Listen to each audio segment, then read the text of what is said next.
Stannis Baratheon was about to open a door to his past. 7 hells, he didn't want to open this door. This was a door he'd ordered shut for nearly half a decade now, his men only opening it twice a day to feed its occupant. No more, no less. A constant guard 5 men in full plate stood watch beyond at all times to see that there were no such unscheduled openings. Any who dared to so much as approach the door without his express permission would be flogged, or worse. As he passed these men, he came to the next line of defense. The gate. It was a very impressive gate, all things considered, furnished with 4 inches of rolled steel, and the lever of which could only be opened from the opposite side. Even then, the portcullis would only be raised when the Lord of Dragonstone wished it. When at last he came to the door itself, he drew out a ring of keys. For the door itself held an unholy amount of locks and bars and chains, and all other manner of impediments meant to keep the one within from leaving. One by one he began to unlock them, because on the other side lay one of his few mistakes, and perhaps the key to winning this war. Behind this bolted door lay a bastard, but not just any bastard, his bastard. A boy fathered in a night of passion years ago during Robert's rebellion against the mad king, a sordid night Stannis scarcely remembered, and had vowed never to speak of again. He'd told Selise straight away once he'd returned to Dragonstone. The deed was done, confessed his crime, and thought that was the end of that. It had not been the end. When the wench from that sordid night had come back to him one warm summer morning, he'd scarcely recognized her. Gone was that steely-eyed lass with hair the color of blood, full of fire and life. In her place was a woman worn, weary, and broken by the world. No, he nearly hadn't recognized her at the time. Whomever she was once, she was no longer that girl. In her place was a wasting wisp of a waif, not long for this world. The thought of asking on her illness had come to mind, then she'd shoved the babe into his arms. Few people were capable of surprising Stannis these days, but he counted that moment among them. He'd nearly turned her away on the spot, until he looked at the squalling babe in his arm. Truly looked at him. And there in those swaddled rags he saw it. A boy with his eyes. His face. Gods above, a boy, the son he'd never had, the son Siles could not give him. Aye, the lad was his by blood, and say what you will about Stannis Baratheon, he was an honest man. Unlike the Lannisters and their so-called words, he paid his debts. She had spoken few words to him, this woman from his past, but she accepted his offer to stay the night. Sadly, his mother vanished soon thereafter. Whether she'd met some foul fate end, or simply vanished in the night, he knew not. Only that she simply wasn't there the next morn, and he'd found himself left with a babe that he'd no idea what to do with. One he knew next to nothing of him beyond his name. Naruto. It had something to do with a sound a goat made when he was born. Didn't matter. If Selise had her way, they would have laid the boy on the coast and let him be carried away by the waves. She claimed he was a monster, a demon, an abomination. But Stannis had held his ground, and so the lad remained under his watchful eye. The boy was a scamp. He grew quickly in the shadow of Dragonstone and learned the art of war as a true Baratheon should, a son in all but name. When Siles finally did bear Stannis a child after many stillborns, it was a girl. Shireen, they named her. Naruto took to his new sibling well enough even after the grayscale incident, and for a time, it seemed all was well and good. Alas, Stannis slowly realized there was something wrong with his son all the same. Naruto began talking in his sleep, hearing voices, seeing things, people that weren't there. Then he started picking fights in the yard. Ours is the fury. Naruto lived by those words, though they weren't his own. Perhaps his mind did as well. He was always spoiling for one fight or another. Fury. Now Naruto was locked away as punishment for his what many believed to be insanity for following those very words. His crime, madness, beating a man to death in a spar. He was meant to imprison for far longer, yet somehow he seemed able to escape whenever it suited him. Some said it was sorcery. Others claimed he was half-beast. Stannis believed it was far, far simpler than that, strong arms and legs, and a steady hand coupled with the whims of a young man determined to be acknowledged one way or another. The boy was going to give him endless grief over this. Exhaling heavily, he turned the key in the last lock, grasped the handle, and opened the door. A well-furnished room awaited him beyond, illuminated by the waning light of a flame. A bookshelf and a pair of mounted daggers awaited him on the far wall, framing a small hearth on which logs burned, providing its owner some small solace from the night's chill. Stannis half expected the bed to be occupied, but nay. The furs were flung back in disarray, suggesting that someone had indeed been slept in recently. Were he to glance askance, he might have heard the waves crashing against the shore far, far below. This wasn't a prison, it was a home. As he turned his head, he saw that the room held only one occupant, and he was standing precariously close to the window. All hail his grace, Stannis of House Baratheon, first of his name, king of the Andals and the First Men, lord of the Seven Kingdoms and protector of the realm. A rough voice drawled mockingly, hands clapping loudly as he stepped the rest of the way inside. He visits me at last. What has it been, 5 years this time? So hard to keep track when you've shut me away like this. As he waited patiently for the rant to end, the prisoner, his son spun to face him. Stannis found himself gazing upon a stern-looking young lad with whiskered cheeks, clad in a dark black and orange tunic, bearing bright blue eyes and hair the color of living fire, much like his mother's. Blue eyes cut angry sapphire daggers at him. His jaw was set in a smile that looked entirely too false for Stannis's liking, bordering on outright menacing by comparison. He'd never been good with his children. Soldiers, yes, battles, certainly, but he had no idea what to say to the young man standing across from him. "You look well, son." He settled for a curt nod at his bastard. Naruto scoffed, crossing both arms before his chest. "That's it, that's all you have to say to me." "What would you have me say?" Stannis challenged, anger getting the better of him.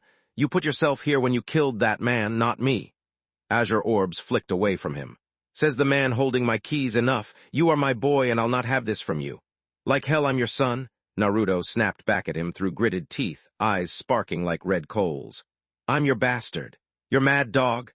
Stannis didn't yield when the lad spun on his heel and stormed toward him. He only reluctantly palmed the hilt of his sword when the younger man advanced. "The one you locked away because of an accident." A finger stabbed into his chest, accusing. "Because you wouldn't even try to be a father, no. You'd rather lock me away than try to understand what I was going through." Stannis felt the conversation, and the purpose of his presence here slipping away from him. Irritated, he tried to rally himself, marshal his resolve, and that's not bullshit. If looks could kill, he would have been a smoldering pile of ashes beneath the gaze of his bastard in that moment. "I'm not a son to you, and I know it," the boy grit out. "I'm your shame." His voice broke on the last word, crackling with emotion. His eyes were wet when he spun away, glimmering with unshed tears. A thorn of guilt pricked at Stannis and held him back from leaving. His stubborn pride wanted nothing more than to lash out at Naruto's words, to tell him that he was wrong. "Nuh, get out," his bastard hissed. "Now listen, get the fuck out." A beat of awkward silence passed between them, broken by the distant crackle of the hearth. Finally, someone broke it. "You are my son," Stannis said at last, choosing his words with great care. "Nothing can change that. Not you, not your mother, not Sellies, no one, not even you. Have I ever denied this? Did I ever mistreat you before or after your imprisonment? Bastard or no, I treated you like my own." When his son refused to say anything, he knew he'd won the day. "Well, what say you?" "Bah," Naruto scoffed and turned away, his anger abating. "You're a terrible father." Stannis shook himself mightily, quelling the urge to snap at him. In those words was more than a nugget of truth. He nearly choked on the word, "I am." "So, how many men has your red woman told you to burn this time?" The boy asked flatly, resting his back against a wall, refusing to flinch when his progenitor glowered back at him. "How many souls have you offered to your precious Lord of Light to win?" Despite himself, Stannis felt the ghost of a smile tug at the corner of his mouth. They had that in common, at least. The boy's tongue might be sharp as a sword, but he could be refreshingly blunt when it came to speaking his mind. "5, the Lord of Dragonstone conceded at last. "5 more mistakes, then," came the answer. "Fewer," Stannis corrected. Naruto blinked. "Beg pardon, 5 fewer mistakes. Are you sure that's the right way to say it?" his son queried. "Shireen might disagree." "You've been visiting her again." It was not a question. One look at his progeny's smug countenance told him the boy had done exactly that. 7 hells, how did he keep getting in and out with no one noticing? There was nothing less than a sheer drop outside that window. The walls were slick with the constant spray of sea and salt. No man or woman, no matter how strong or fleet of foot they might be, could ever hope to scale them. The walls and door were thick, so he wasn't getting out that way. So how? It baffled him. "Can't prove it." The blonde blinked innocently. "Besides, she's my sister, half-sister, so I should be allowed anyhow." The young man finished with a scowl. "What, you're afraid I'll hurt her or something?" Realizing he wouldn't well win this war of words, Stannis withdrew a small scroll from his belt. "Is it a letter from the capital?" Naruto pulled himself out onto the window until he was sitting on it. "What does it say?" Stannis blanched, a sudden pang of worry coming over him as he watched his fiery-haired son all but lean out over the edge. "Get down from there," he demanded. "Why? Because we make for King's Landing in a fortnight. And this should concern me? How?" Naruto tilted his head, contemplating. "Your blood or not, I'm still just a bastard." Stannis bristled quietly. There it was again. The disdain. Naruto liked to laugh at everyone and everything around him. He never took anything seriously, always smiling, always dodging the questions, shirking his responsibilities. Give him half a chance and he'd scrap with the best of them. Sometimes Stannis had difficulty believing the boy was his, bastard or no. But the lad had his eyes and his temper both. He fought like the devil when pushed to it. This one was like wildfire, fierce and savage, impossible to tame. One couldn't control him, you could only aim him in one direction, loose the leash, and hope for the best. Sometimes you needed a bit of that when it came to battle. Better the devil you knew than the one you didn't. "I have need of you," he confessed. Naruto frowned. "I'm sorry, what was that?" A hand rose, cupping his ear. "Didn't hear you." Stannis shot the boy a stern look. "If you're going to act like that, then you can stay at Dragonstone." After a moment of silence, he reluctantly amended, "I need you to complete a task for me." At the boy's sullen look, he pressed on, driving home his brief advantage to the fullest. "Do this for me, and I will name you my son and heir and free you from this place." Naruto slowed in his swaying. "What? What did you say?" "Exactly what I said." If there was one thing that his son cherished, Stannis knew it was recognition. He yearned to be acknowledged, legitimized, publicly. The surest way to gain his aid was to offer him just that, and if he did take the Iron Throne, he would need to name an heir. One Sellize couldn't provide. But if he acknowledged Naruto, whose skill with knives was unmatched. Naruto, who was old enough to marry Naruto, who would beyond a shadow of doubt remain loyal. Yes, that would work out well, very well indeed. So Naruto began slowly, raising a finger. "Let me go this straight. You want to sack King's Landing. You want me to do what exactly? Come with you? Can you still climb?" "Of course I can still climb." Naruto spit into a corner. "How do you think I keep getting out of this bloody tower?" Stannis glanced at the window, considering. "If I were to tell you to bring me Joffrey's head, would you do it?" he asked at length. "If I were so inclined," Naruto answered, swinging himself back inside. "And, Cersei's, happily, 7 hells, I'll need 20 good men." His son warned, holding up a finger. "Some won't be coming back. You'll have my best." "They better be fucking ballsy." Stannis frowned at the crass tone wielded by his son. "You should pray more and swear less." Blue eyes glittered with mirth. "But I don't pray, father." Then they burned red. "I never have." Shireen saw the door swing open, saw him standing there, then she squealed. "You're back." Her guest was scarcely a step through before she bolted from her bed and tackled him. Well, as much as a little girl could tackle her considerably taller and older brother. Naruto, for it was Naruto indeed, grunted audibly in surprise and caught her, steadying himself against the wall. Strong arms encircled her, holding her tight and swinging her around in a happy circle. For a brief, fleeting eternity. Shireen was weightless, freed from the 4 walls around her, the iron door that sealed her in this room and all the cares that came with it. Alas, all too soon her beloved brother released her. Gingerly he lowered her toward the ground. Shireen squeezed him tighter. "Naruto? Oof, all right, I'm happy to see you too." A note of amusement crept into his voice as she strengthened her hold on him. "You're getting strong, I might be in trouble at this rate." Shireen knew he was lying. She had once seen him lift an entire cart by himself. Before that, he'd broken a man's arm for speaking ill of her. Even so, she didn't care. Suddenly, a thought occurred to her. He'd come through the door. Naruto had not used the door since. "Why didn't you use the window?" she asked. "You never use the door anymore." Naruto arched an eyebrow. "Notice that, did ya? Think of it as a special occasion." Stepping away, she realized he was wearing armor as well. Not the heavy plate of soldiers or guards, but the light leathers one might expect from infantrymen. All black with none of their father's colors, he looked like a thief in the night than her brother. But the smile was his all the same, one she hadn't seen in a very long time. Now Shireen was a learned girl. She knew few things were capable of making her one, and only brother give a grin like that anymore. Coupled with his usage of the front door, an act that was near guaranteed to get him caught, and it was easy to put 2 and 2 together. "Is father making you his heir?" she deduced. "I was wondering when he would do it." Her brother froze, mouth half open. "How in blazes did you?" Shireen beamed happily, twirling away from him. "I knew it. I knew when he came to visit me that he'd pick you." Behind her, Naruto went very still. "Visit you?" Shireen plopped down on the bed and spun to face him. He came to see me a few hours ago. We talked, and he mentioned me, the blonde deadpanned, striding to the window after her. He asked you about me? He didn't have to, silly, she answered, swinging her legs to and fro. Really, it seemed quite obvious to her. Father respects you and your strength. Of course he'd want you to be his heir. Why? Does that upset you? Indeed, Naruto's bleak expression spoke volumes on the matter and what he thought of it. She was one of the privileged few to ever see how he truly felt these days.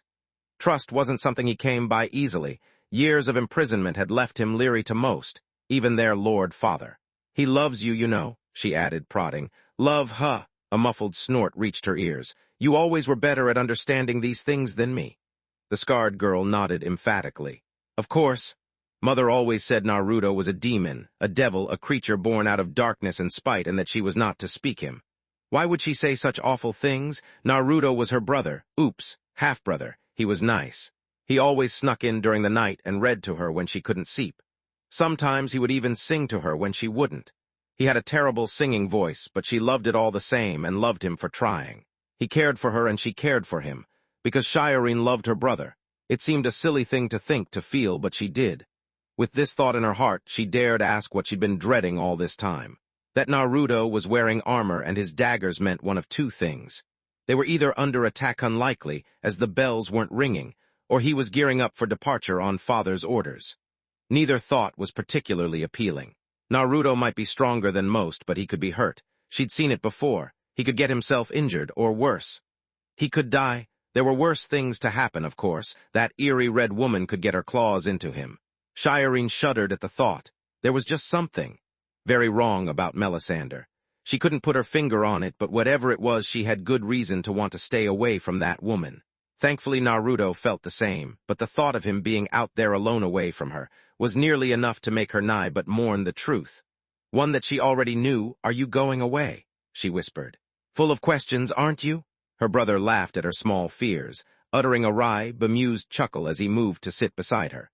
Shireen didn't resist when an arm encircled her shoulders, didn't fight when he pulled her head into his chest. Her fingers fisted tight against his traveling leathers of their own accord, as though she could somehow stop him from leaving. It felt painfully like another one of his farewells, perhaps the last one if he was riding off to war for father's sake. You are, aren't you? She demanded, looking up at him intently. His smile collapsed abruptly, sucked away into the void. Shireen stared back right at him, piercingly so.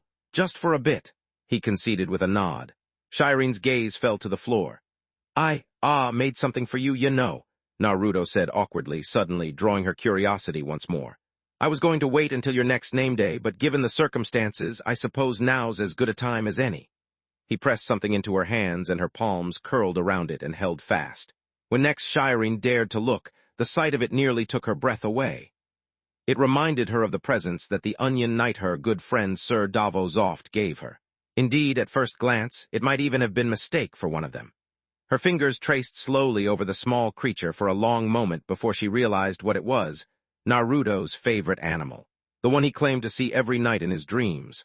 Carved with loving detail in every edge, from its high-bearing 9 tails to the curvature of its snout, it stared back at her. Odd, it almost seemed to be smiling. It was a small wooden fox.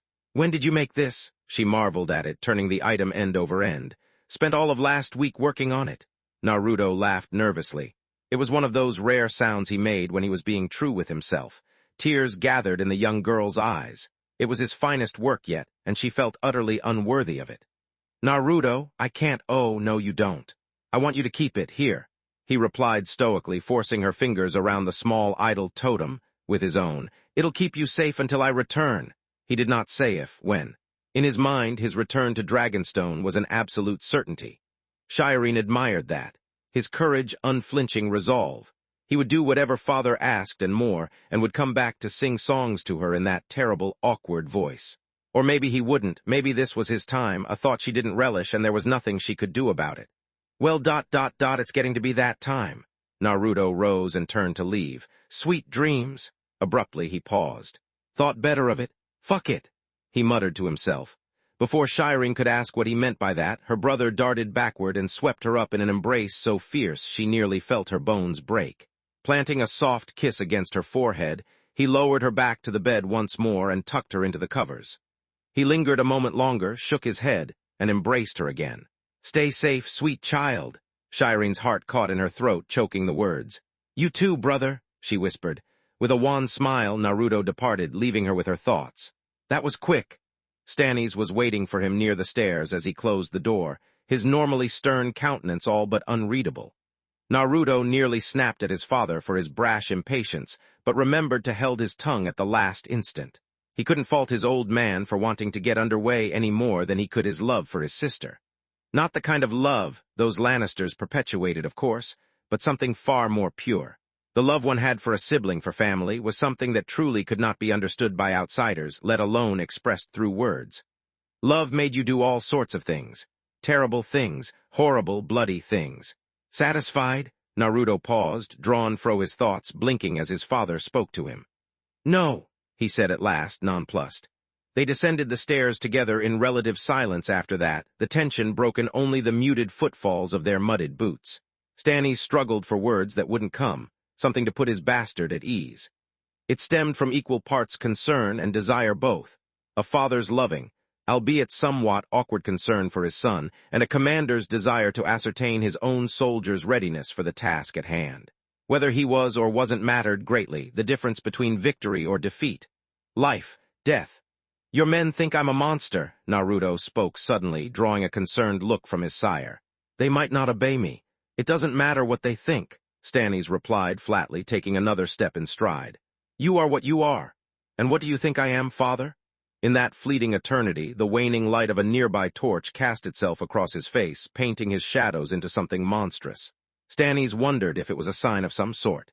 His boy was terribly clever, might even pretend to be civil behind closed doors for Shireen's sake. But they both knew his grasp on reality was tenuous at best, non-existent at worst. He was about to unleash a demon on King's Landing, one of his own making, a force he had little to no control over. Naruto might as soon sack the city as take it for his father. Was he making the right choice here? Melisandre had cautioned him time and time again against releasing the boy. She insisted that Lord of Light would grant him this victory with her at his side, that the bastard wasn't needed. Time and time again she had pleaded with him to ignore Davos's counsel. But Stannis was nothing if not stubborn. He was many things: aggressive, brutal, cold, determined, genuine, honest. But as he was in all things, Stannis Baratheon was not a liar. "You are my son." Naruto nearly missed a step. "I suppose I am." A brief flicker of emotion flitted across the boy's face. Stannis grunted, satisfied. Naruto was his son. In that area at least, his loyalty was absolute. At length they came to the door itself. Stannis knocked, and it swung open straight away, leaving the courtyard of Dragonstone stretched before them in all its glory dim in the night, but no less imposing for it. Naruto followed after him, smiling softly. Stannis supposed he understood this was the boy's first day as a free man after all.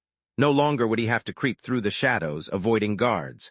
Now he could walk openly among them. Naruto took a deep breath, exhaling sharply. Then his eyes drifted towards the gate, paused, narrowed, widened. "Shadow," a loud whinny answered. Naruto's gaze snapped to Stannis with such force his head seemed ready to tear itself from his shoulders. "You kept my horse," he exclaimed breathlessly. "Shadow!" Before Stannis could answer, Naruto bolted. Shadow certainly lived up to his given namesake. He was a great, large stallion, black as raven and thrice as fierce. Wild as the storm itself. He had refused to breed or be ridden by anyone beyond its master, since Naruto'd gotten himself locked away all those years ago. Now the beast reared mightily, nearly ripping itself free from its handler before its owner crossed the yard. Indeed, Stannis had kept the beast well fed and groomed while his boy was imprisoned. It lacked for none of its partners enthusiasm. The horse tossed its head and stamped a hoof at him in challenge as he drew near. Stannis wasn't about to gratify that with a response. It didn't matter in any event. Naruto was positively giddy. "Best father ever," he cried. "Remember when we used to ride together? I'd race you, but I always lost." Stannis did remember. It had been a simpler time, a happier time. "You ride within the hour." He reminded his bastard, watching him keenly whilst he tenderly stroked the beast's head. "No colors, you're posing as a band of sellswords. At this point, they'd be a fool to turn you away. Until we slit their throats." Naruto mused quietly as he tugged on a strap, securing the last of his gear on the horse. "You know, I never thought the Lord of Dragonstone would dirty his hands with something like this. Surely there are better ways, cleaner ways." By way of answer, Stannis offered a noise somewhere between a grunt and a sigh. You sound like Davos. Do I? Maybe he's right. A haunted look flashed across his father's face. Cleaner ways don't win wars. Allies do. Naruto pointed out, grasping the mount's reins when it tried to canter. You're not gonna have any if you keep assassinating everyone who threatens you. Just do as I say. Exasperated by the boy's continued impudence, Stannis experienced a great and terrible anger, roiling inside of him like a wild beast clamoring to get free from its cage. Secure the Stark girls, then kill Joffrey and Tommen. Mount their heads on a spike if you wish. He added after a moment's thought. If you must spare the queen or the imp, that work just as well. Tywin Lannister isn't likely to attack the city, not if we're holding one of his precious children hostage. But kill the boys. I'll hear no more of it beyond that. Oh, yes, you will. Naruto slung the words right back in his face before he could finish. You're going to draft a letter and send a raven to Mace Tyrell. Right now, tonight. Stannis glared back as his boy, incredulous. If there was a point, he wasn't seeing it. Why? Because he's a dirty little bootlicker who'll back the winning side, or whomever has the largest army. His heir replied, as though it were the most obvious thing in the world. With Renly's forces added to our own and our new ships, that be us. For the time being, Tywin's too busy with Robb Stark to march on us yet. He thinks the young wolf's going to move on Casterly Rock. How do you know this? Stannis blinked. Their own scouts had reported no such activity. How else? Naruto beamed, happy to at last have his father's full and undivided attention. I already told you, I hear things, whispers among whispers. As I said, you can be damn sure Mace will do whatever it takes to make his daughter queen. Right now, he thinks the Lannisters are the surest path to that goal. Unless I can sway him, Stannis interjected with a shake of his head. Unlikely. A blue eye swung towards him. You're capable of murdering your own brother, my uncle, and yet you don't think you can do this. That's one thing, and another, no, it isn't. His son shot his protest down like a raven in flight. Margaery and Loras may loathe you for what you did, but they won't defy their father. And you're proposing what exactly? Now you're getting to the meat of it, came the nod. Offer him riches, lands, a betrothal, whatever you please. On second thought, the blonde paused on a sudden, considering, better send that raven to his mother, Olenna. Those Tyrells may hate you for stealing their chance at royalty, but if you offer them another, better opportunity, Naruto continued, shrugging on his cloak, even the Queen of Thorns will bite. All we have to do is bait the hook. And you think they'll bite? Ha, Naruto scoffed. I think we know who holds the real power in Highgarden. Whether out of fear or foolishness, they won't refuse us. But make damn sure you don't have Mace riding against you when you come to take King's Landing. If he joins forces with Tywin and attacks from the rear, you'll be smashed against the walls of King's Landing. A note of audible pain crept into the bastard's voice as they each considered this.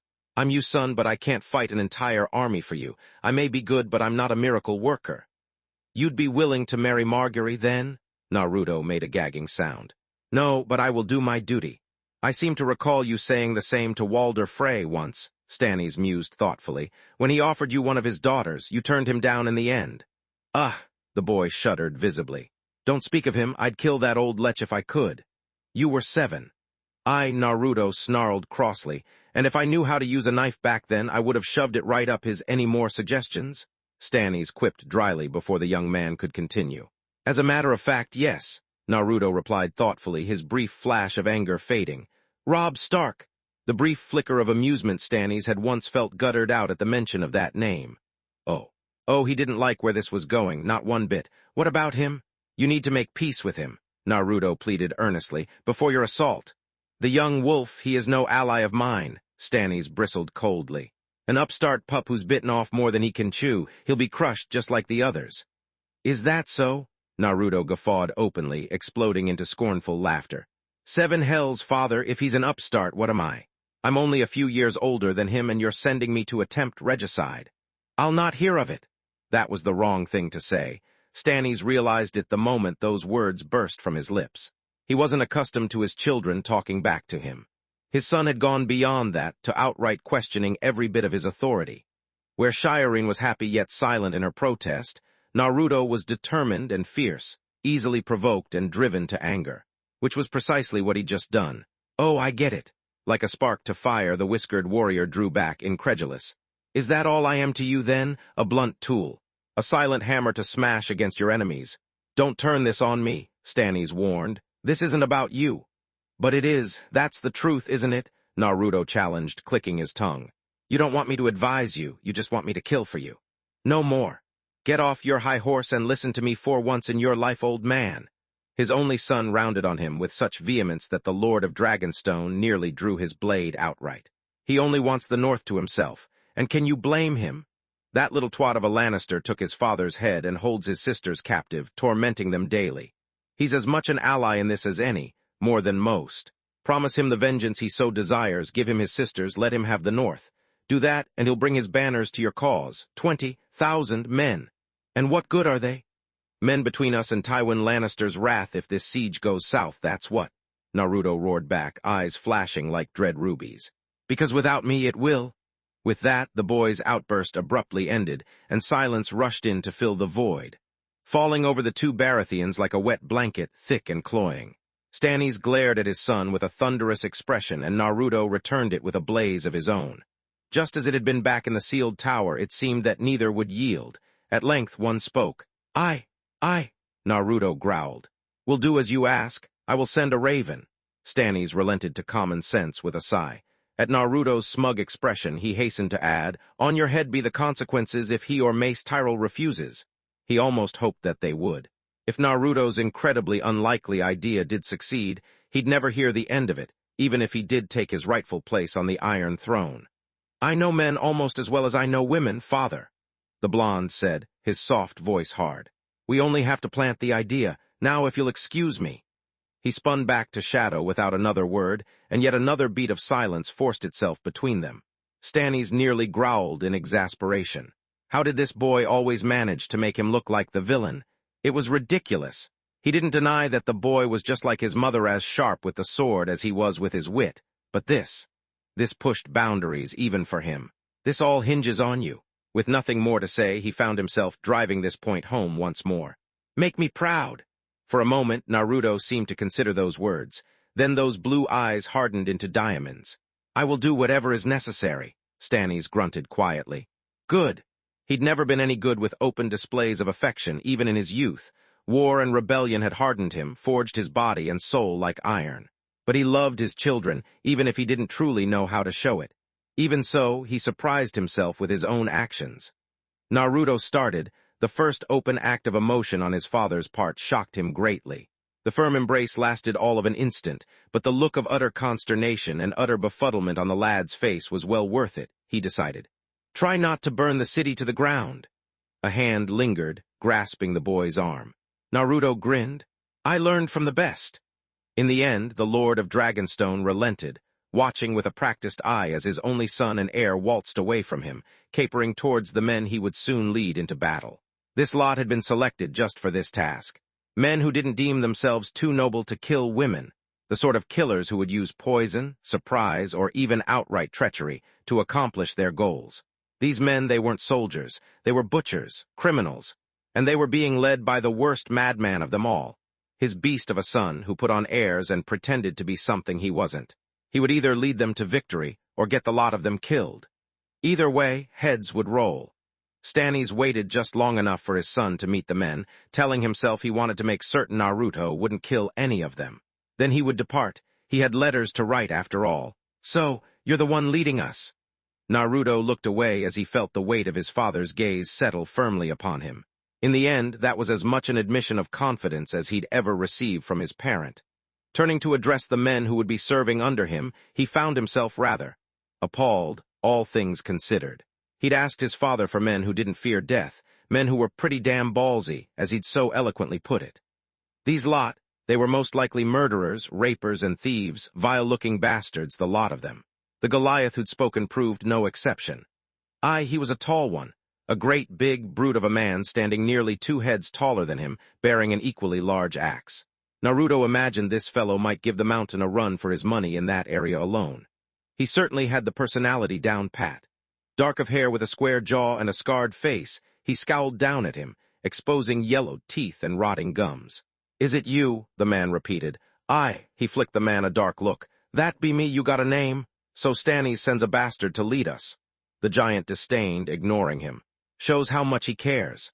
I'm a bastard, Naruto chuckled. The lot of you are probably bastards, too. We're a regular band of bastards, eh, boys? Laughter greeted his words. Stannis knew his son. He knew what was about to happen as soon as the men started to laugh, once his son began to laugh with them. He wasn't at all surprised when Naruto decked the instigator, hit the man so hard the dirt seemed soft by comparison when he crashed into it. The poor sod yelped like a struck pig and lay there in the mud, groaning. By the time he finally recovered, the laughter had all but died. A deathly pall seized hold of the courtyard, the night broken only by the man's groans and crackling of torches. "You little shit!" With a roar, the brute came up spitting and swinging. Naruto knocked him right back to the ground again before he could draw his weapon. "What in seven hells was that?" "Well, that was me knocking your ass to the dirt." Rolling his shoulders, the young commander turned to face the rest of his men, feeling more alive than he had in years.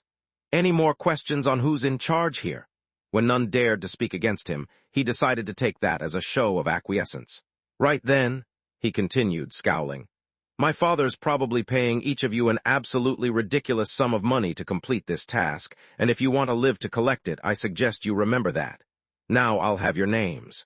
Speak up, Marcus, Roth, Toth, Gavin," the giant he'd felled growled around a swollen lip, Ulrich. So the endless list of names rattled on, and like any good commander, Naruto committed them to memory one by one. Marcus was an unparalleled lockpick, or so he claimed. Roth and Toth brothers he suspected knew their way around a bow. Gavin boasted skill with twin daggers, an infamous cutthroat in Flea Bottom who'd fled to escape the authorities. Ulrich was little more than a brute, but Naruto was surprised to learn that he was an Umber, not a wilding from beyond the wall as he'd suspected. He looked like he knew how to swing that axe of his, at the very least. He was just about to move down the line when he heard another voice. "Eleanor Flowers, formerly of Highgarden."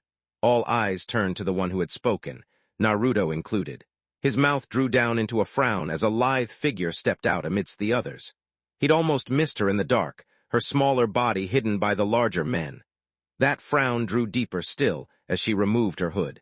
Deep green eyes framed by a bewitching red curtain of hair, cut severely short well below her chin with a matching scar against her neck. Her face might have been called soft in another life. Now there was a hardness to it, a bitterness unmatched by those surrounding her and anger that few could hope to know. "We have a lady among us, it seems." She gave the speaker a once-over and frowned, unimpressed. "That's a noble name," Marcus muttered. "From a noble house, eh?"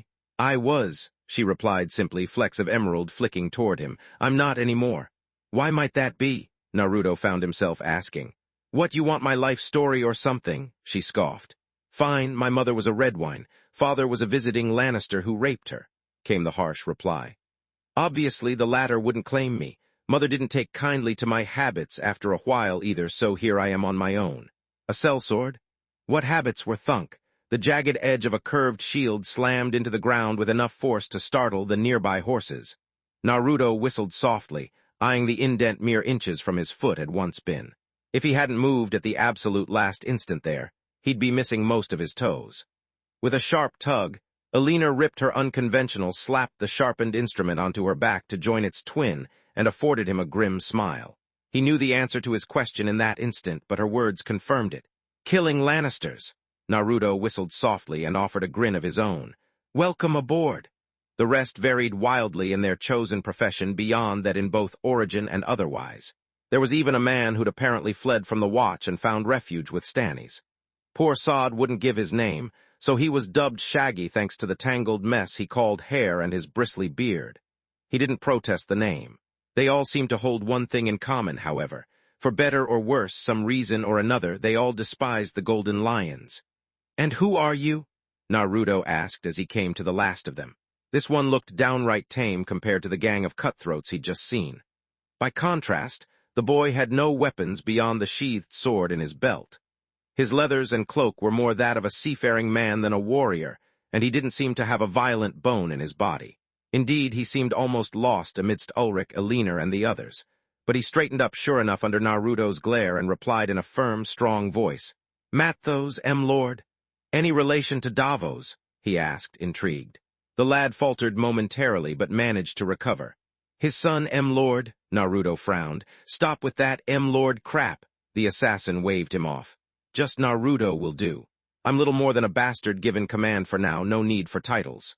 He paused as a dark thought occurred to him. Say, does your father know you're here? No, wait, I know that. Look, he doesn't, does he? Mathos looked away, shamed. He does not Naruto. He hastened to amend at the blonde's withering glare. His grace thought I might be useful to you. Useful how? I know how to sail, that is, my way around ships, and I'm good with a sword. When the bastard didn't interrupt, he dared to press on. Please, sir, don't turn me away, he stammered out. I have faith in the Lord of Light, I have faith in our cause, I have faith in the son of the true king. Naruto arched an eyebrow. Stannis isn't king. Not yet, but he will be, the lad insisted. Great, Gavin muttered. He's religious. Little man, Ulrich groused blackly, won't be much use in a fight. Shut it, the lot of you. In that moment, Naruto understood why Stannis had sent him this seemingly unaccomplished lad to aid him. Here was someone whose faith in the Lord of Light, and by definition Stannis, was nothing short of absolute in its sincerity. He was loyal where others might not be. Faithful where another man might be paid off. Devout it seemed Mathos was precisely that, almost absurdly so. It certainly helped that he knew a thing or two about ships, perhaps that knowledge might prove useful in the capital. All right, he relented. Dismissed. Get your gear and horse ready with the others. Thank you, sir. Arg, don't call me that. Off with you, the lot of you. We leave in 5 minutes. The son of the stag lingered a moment longer as his unlikely band rushed to the horses, suddenly aware that his lord father was no longer present in the yard. Just as well, he wouldn't want him to witness that lapse of wisdom just now. You lead them well. Naruto bristled even before the newcomer finished speaking, because he knew precisely who, or rather whom, it was. He'd heard her voice countless times before during his forays outside the tower, and had always taken great pains to steer clear of her after their first encounter. Now it seemed as though all that work over these last 5 years had been in vain. He saw her across the way, coming towards him. Melisandre. Granted, he had only seen the Red Woman a handful of times before, but he'd gone out of his way to avoid her each and every one of them. Having seen the effect she had on his father, the webs she wove, he had no intention of being caught in the lair of this spider. That she dared to approach him now could only mean that she wanted something. Be it his confidence or his ear or something far more sinister, he refused to give it her. It took everything he had not to bolt as she drew near. Not out of any real fear, of course, but an emotion far darker. My lady, he forced through gritted teeth, to what do I owe the pleasure? You're about to depart. It was not a question. Shadow whinnied anew and tried to edge away from Melisandre. Naruto restrained his mount by the reins and ruthlessly bit back the urge to draw his blade and stick it somewhere he shouldn't. Yes, he said, I'm afraid we're on a bit of a tight schedule. And you believe you will succeed? Her eerie eyes flitted to Mathos and his band of renegades. With them, I believe we have a chance, yes. He ground out through gritted teeth. A small group has a better chance of eliminating the royal family and throwing the city into disarray beforehand. His hands clenched into fists at his back, itching to wrap themselves around her throat more and more for every instant she spent in his presence. It was only with a supreme effort that he managed to still them. Still, the subtle look of scorn lingering in her eyes was nearly enough to make him start forward. Many of them do not believe in our Lord. Begging your pardon, Red, the assassin shot back icily, but you don't need to be religious to swing a sword. And you mean your Lord, I don't pray, or did you forget? I see. I suppose you do, Naruto shot back. The wind took hold of her cloak as he looked on and sent it swirling in vile patterns like a carpet of living flame. It almost seemed, alive somehow, as if her very shadow was trying to swallow his. He drew back, more than a little repulsed by the sight and the image it conveyed. You're afraid of me. She sounded almost amused, noting his disgust. I fear what is dangerous, my lady, he rumbled. And you hate me? Came the smile. Something snapped deep inside Naruto. Like a dam breaking, its floodwaters bursting forth, his anger tore itself from him. Losing hold of the tenuous leash on his own emotions, he surged forwards. I hate ya. Snarling, the bastard swung around and took hold of her cloak, looking her square in her startled eyes. I despise you. Every word proved a furious hiss, blacker than the darkest pit. I'd gut you right now and toss you in the sea if I thought I could get away with it. You have my father burning men and women at the stake in the name of your precious Lord of Light. How long until Shireen or I find ourselves there? How long until you convince him that his bastard boy and disfigured daughter are sinners? Before you tell him we don't belong in this world. You have the blood of the one true king within your veins. Her hand rose to cup a whiskered cheek, and infuriated, he shook it away. I would never misuse you. The look in her eyes enraged him even more. Whether it was his own intuition or something far darker, he knew not, but something drove him to speak again. "Don't touch my sister. On the contrary, I did not come here to threaten you or your sister." The Red Woman laughed melodiously. "Since our Lord's Chosen has seen fit to give you this mission, I came to bring you a gift." Withdrawing a pair of flasks from her sleeves, she held them up for Naruto to inspect, then offered them to him. The blonde eyed the vials with a keen eye, still wary of her. "And this is? Throw them on the ground and they will produce a black mist no man can see through," she offered. "It may be useful to you." He snatched them up and stowed the flasks in his belt. "I'll keep that in mind. I am offering myself as well." Naruto nearly choked on his own spit. "I beg your pardon. Your mission is of utmost importance, and it is vital that you succeed." Melisandre continued in her strange, placid voice. "I have been expressly forbidden from traveling with the Armada," she pointed out, continuing. "I was not, however, forbidden from traveling with you. I have 20 good men, you're counting the boy, and I don't need you," he finished flatly. "I can give you a son," she cajoled. Despite his own anger, Naruto felt his cheeks turn red as a sugar beet. "Are you mad?" he sputtered. "I have no need of children." "How do you think your father slew Renly?" Melisandre purred, rich in her satisfaction. "My son slew him with no danger to your father. Then get another son off of him with your bloody magic." "I cannot." The Red Woman shook her head. "The process will likely kill him. I would require someone else." Her gaze seemed to bore into him as she spoke, hauntingly so. The implications of her words were clear, and against his will, he felt his eyes flick downward. It was rather tempting, wondering what was beneath that robe. "Me," Naruto deadpanned. "Yes, do you not want me?" Something in her words snapped him out of the trance, and the youth's hand flew to his dagger. "Enough," Melisandre backed away, relenting. "For your sake, I am going to pretend we didn't have this conversation." He put in with a fierce bluntness, leading his horse away briskly from her. "And that you didn't just try to defy my father's orders. Good evening, Lady Melisandre." "Remember, young prince," she called to him, "the night is dark and full of terrors." Naruto frowned. "I'm not a prince," he called back. "Never have been." The Red Woman smiled in return. "But you will be." Her words chilled him. Setting his mount into an easy canter, he started towards the gate where the rest of his merry little band had gathered. He didn't dare look back until he was certain the woman witch had left the yard. Naruto experienced unutterable relief once Melisandre was out of sight. Attractive though she might be, the woman rubbed him the wrong way. With her oft-unblinking eyes and soft-spoken manner, her prophecies and eerie devotion, there was just something off about her. He didn't fear that she'd betray his father, oh no, rather, he feared what she might compel him to do. What she had nearly compelled him to do. Stannis prized victory above all else, but the way that this Red Woman shadowed him everywhere he went ... it was almost as if crazy witch. The blonde cocked his head aside as Alina capered up to him on her horse, spitting curses. Her bright eyes burned fierce with barely restrained anger, her face set in a stern scowl. For a split second, he actually thought she was going to chase after Melisandre and run her down. Now wouldn't that be a sight? But no, the redhead stayed her mount beside him at the last instant, dashing that brief fantasy of the Red Woman's demise. "My lord!" She nodded at his questing stare. Those eerie green orbs bored into him like daggers, and he returned her bleak stare with one of his own. "Please tell me she isn't coming with us." Alina said at last, the words a silent plea. Naruto shook his head. "She isn't." "Good." The young woman visibly deflated, relieved. "That's good, thank the gods." She shook her head slowly, the motion sending her scarlet tresses swirling, lofting around her head like a halo. In that instant he thought he saw something in those haunting green eyes, a flash of vulnerability gone with the breeze. Whatever it was, it vanished when next she looked at him. Curious, the bastard stayed his feet. Her reaction was nearly identical to his own, as you have something against her. "Don't have to, she's a red priestess." Alina spat viciously on the ground and threw a wild look at him. "We have a more colorful word for them back in Highgarden, my lord." "I can't imagine what," Naruto sighed. "And why must everyone call me that? I'm not a lord." "Take it from someone who knows.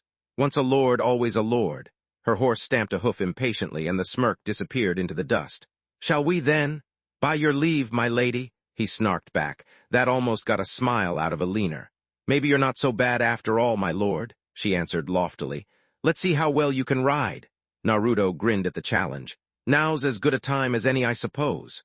Mounting his horse, the son of the Stag cleared his voice and spoke in command. "Hear me?" Heads turned as the thunderous shout of his words pierced the yard, demanding attention. It was a trait inherited from his father. He knew how to take charge, how to lead. Naruto took a small moment to savor the full weight of their attention. It was a rich, heady feeling, being in command again, and the darkest part of his soul thrilled at the prospects of the impending slaughter to come. He'd been holding himself back now for far too long now, ignoring the voices in his head, abstaining from his darker impulses, and his hands itched to kill. Soon. "Come with me and lay lions low," he cried, drawing his blade. "Come with me and take King's Landing. Come with me and claim your fortune. Come with me and have your vengeance. They will sing tales of us. We will be legends. The terrible 20, the ones who destroyed the Lannisters from within. The killers of kings, destroyers of dynasties. With me now, with me now." Loud cries answered him. "Hiya!" Cracking the reins, he set his mount into a fierce gallop and pounded through the open gate. Some days later, and so it went. Days of hard riding with nearly no rest followed. They had to make good time to the capital before Stannis set sail. There was precious little time left for conversation. For all they knew, the fleet could be sailing to King's Landing even now. There would be no reinforcements. If they failed, they would be executed, and the coming siege would be that much more difficult. If they triumphed, now in that way lay riches and glory. Fame and fortune awaited so long as they succeeded. They weren't even accosted on the road. It was easy. They were led into the city without so much as a passing glance. It was just as Stannis said, King's Landing couldn't afford to turn away any sword, even if they had to pay said swords to fight beside them. Joffrey's forces were sorely undermanned, and the crown was more than willing to pay any who would throw in with them against the coming storm. Of course, someone had to be certain that these blades wouldn't turn on them at the drop of a hat. Someone who saw knives in every corner, someone so excessively paranoid, rightly so in this case, that she felt the need to question him straight away. Almost too easy. So really, Naruto wasn't surprised to find himself trussed up in the middle of the night, yanked out of the inn, and brought before the queen herself. Elinor hadn't been happy about the interruption at that either. The guards had chosen perhaps the worst possible moment to interrupt, while she was atop him. He'd barely had time to bar the door and shimmy into something resembling his armor before they'd broke in. It was a poor way to ruin what had been shaping up to a fine evening. What? He was a man. A man had his needs. It helped that the son of Stannis had been expecting just such a thing, of course, given Cersei's reputation. She wasn't half as smart as she thought she was. A lesser man might have been horribly frightened by the whole ordeal, but he'd lived through far worse. He'd been beaten, burned, stabbed, shot full of arrows, fallen from incredible heights, and lived to tell tales of them all.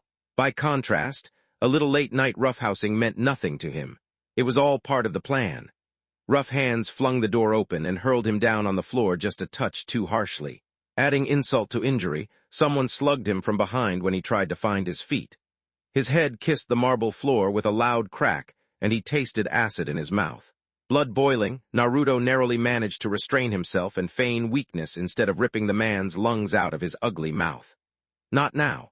So he lay there, groaning softly, pretending to have no strength at all. "This is the one?" A rich, cultured voice like poisoned honey trickled into his still swinging ears. "Not very impressive, is he?" "Afraid so, your grace," one grunted. "Didn't even put up a fight." "Make him stand," came the command. He didn't need to see to know that his tormentors were smiling. "All right, you get up." A hand drew back to strike him again, and Naruto lunged upward and slugged the man with enough force to shatter his jaw like glass. He was out before his boneless body hit the floor. Cursing, his partner spun and moved to draw his blade, only to find his very sword arm wrenched down with an agonizing crack. He didn't have a chance to scream before a back fist drove him to the floor and into blackness. Two men beaten in twice as many seconds, and not a sound was to be heard. Pausing to inspect the fruits of his latest conquest, Naruto took a step back and bowed gracefully. "Greetings, your grace. Perhaps, now that we've gotten the riffraff out of the way, we could dispense with the formalities." Cersei Lannister scowled. Naruto simply smiled and awaited her answer. In that time he took stock of the Queen Regent, hair like spun gold, a dress of Lannister red with more gold. Finally, after what felt like an eternity, he was able to lay eyes on the one responsible for all this trouble, for getting his blood up in the first place, only to realize she was no one at all. Just a simpering woman who acted as if she had all the power in the world when she really had no claim to it all. Nothing. At all. He tamped down the instinctive surge of resentment upon realizing that this fool of a woman had allowed Ned Stark, whom he'd nothing but good things about from his father, to be slain in cold blood while she stood mere feet away. This was the mother of King Joffrey Little Shit, and a woman who couldn't control her children was worth less than dung in his eyes. A parent was meant to counsel and console a child, not give them free rein to do as they pleased. Stannis had raised him with a firm hand, and whenever he'd gotten into trouble, the fault had been his own. In that moment, he did have one positive thought of the Queen, however. She had nice cheekbones. "I should have you arrested." The Queen's gaze flicked to her two remaining guards, neither of whom dared to approach this suddenly dangerous interloper. "You've assaulted my guards." "Ha, some Kingsguard." Ah, but there it was at long last, that same scornful expression he'd been expecting ever since he'd left Dragonstone. Naruto found he wasn't surprised by Cersei's replies. If anything, the Queen's less-than-subtle threat amused him, for he had heard worse highborn threats before from those who were actually willing to back them up. "I did," he admitted handily, nodding in admittance of his guilt. "But to be fair, they assaulted me first at the inn." He loosely nudged one of the unconscious men with a boot. "While I was having sex with a very lovely woman, mind you. You are a lovely woman yourself." The words slipped out before he could think to stop his tongue or himself, for he was enjoying this far more than he should. "Surely you understand how it feels to be interrupted during such activities."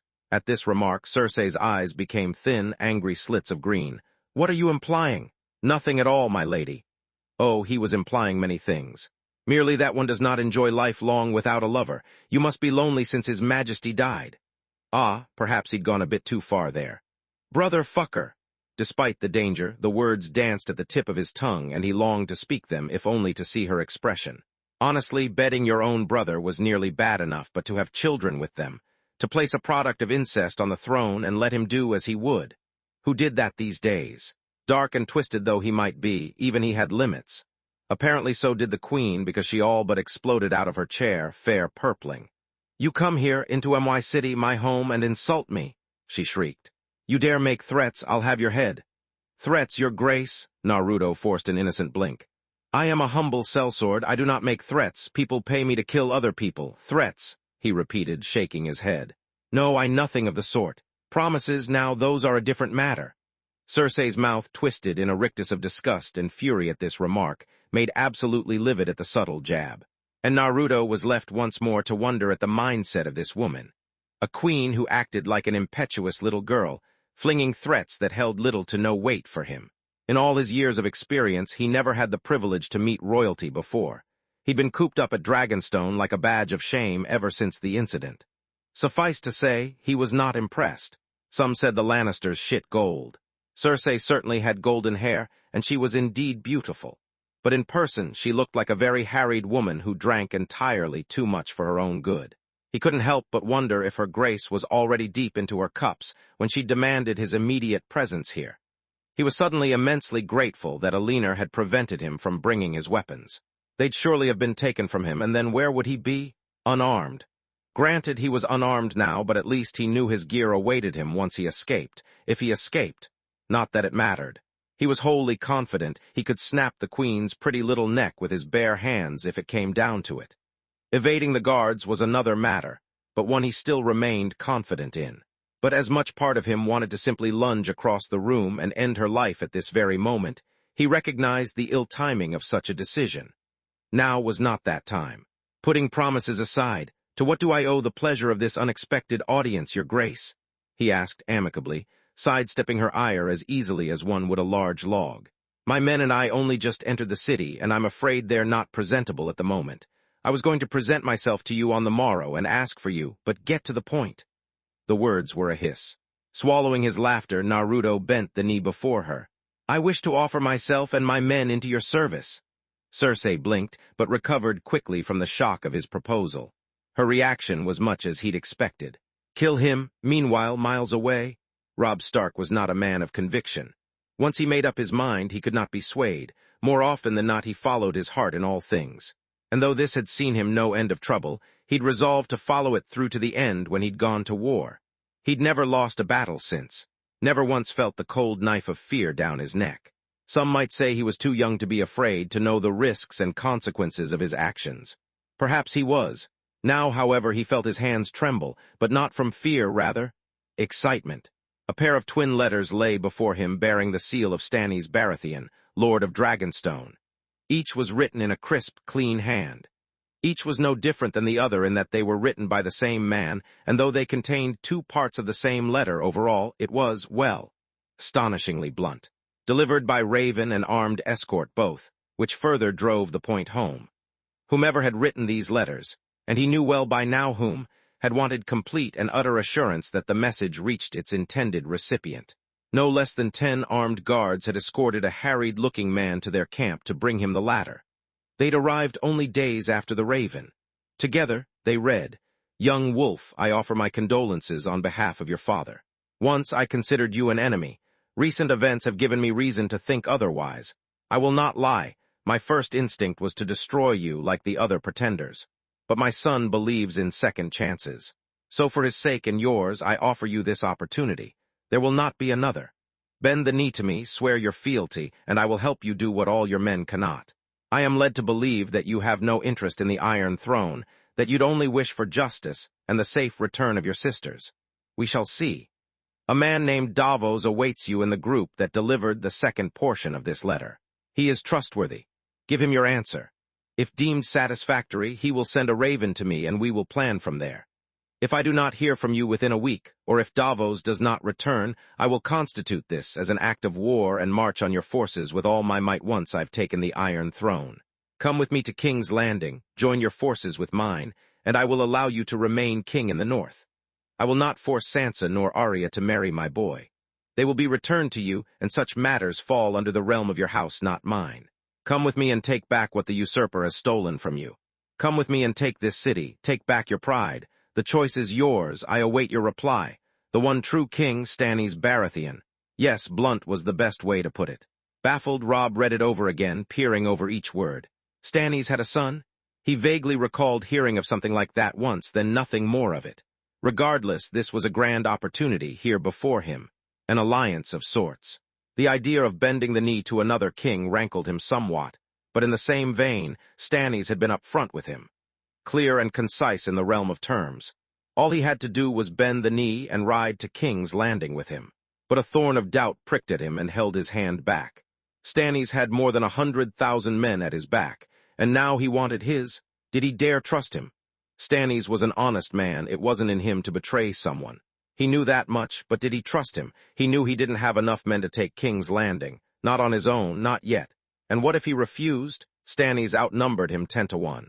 If he didn't, they'd be crushed like an ant beneath a giant's boot. Did he dare drag out this war any longer on the matter of pride alone, when such an easy victory was offered unto him? Winter was coming. His bannermen grew more and more restless with each passing day. They wanted to go home, and once word about Talisa got out, he'd lose Walder Frey's support. In the end, the answer was obvious. Rising, he opened the flap to his tent and called for a guard. "Bring Sir Davos to me," he said. "My lord, I have an answer for him. Back with Naruto." Is this really necessary? Naruto hadn't moved when the remaining Kingsguard drew their blades, nor had he blinked when they began a slow advance towards him. He'd remained standing there all the while, hands clasped behind his back. His eyes never left the queen. When they were finally within range, he unclasped them and sighed. A sword passed through the space he'd been standing, nimbly dodged in a flowing retreat. One of the guards frowned and made a second attempt, only to find empty air, not blood at the end of his blade. "You're going to be difficult about this, I see." "I'm afraid I am," Cersei sneered. "I'm more inclined to send them your head instead." "I do not believe that would be entirely successful, your grace." Naruto restrained a thin smile of his own. Stupid woman. Did she really think she could intimidate him? He had no concern of his 20 being bought. You couldn't buy hatred like that, or loyalty.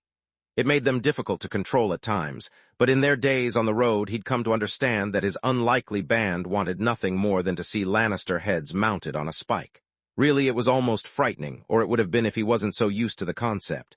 "Do you?" she snapped waspishly. "How so? You would not be able to take my head because I, unlike that child-beater behind you," blue eyes drifted to Sir Murren Trant. "I am an accomplished killer and I practice regularly." "So no," he answered stoically, for in that at least he spoke the truth.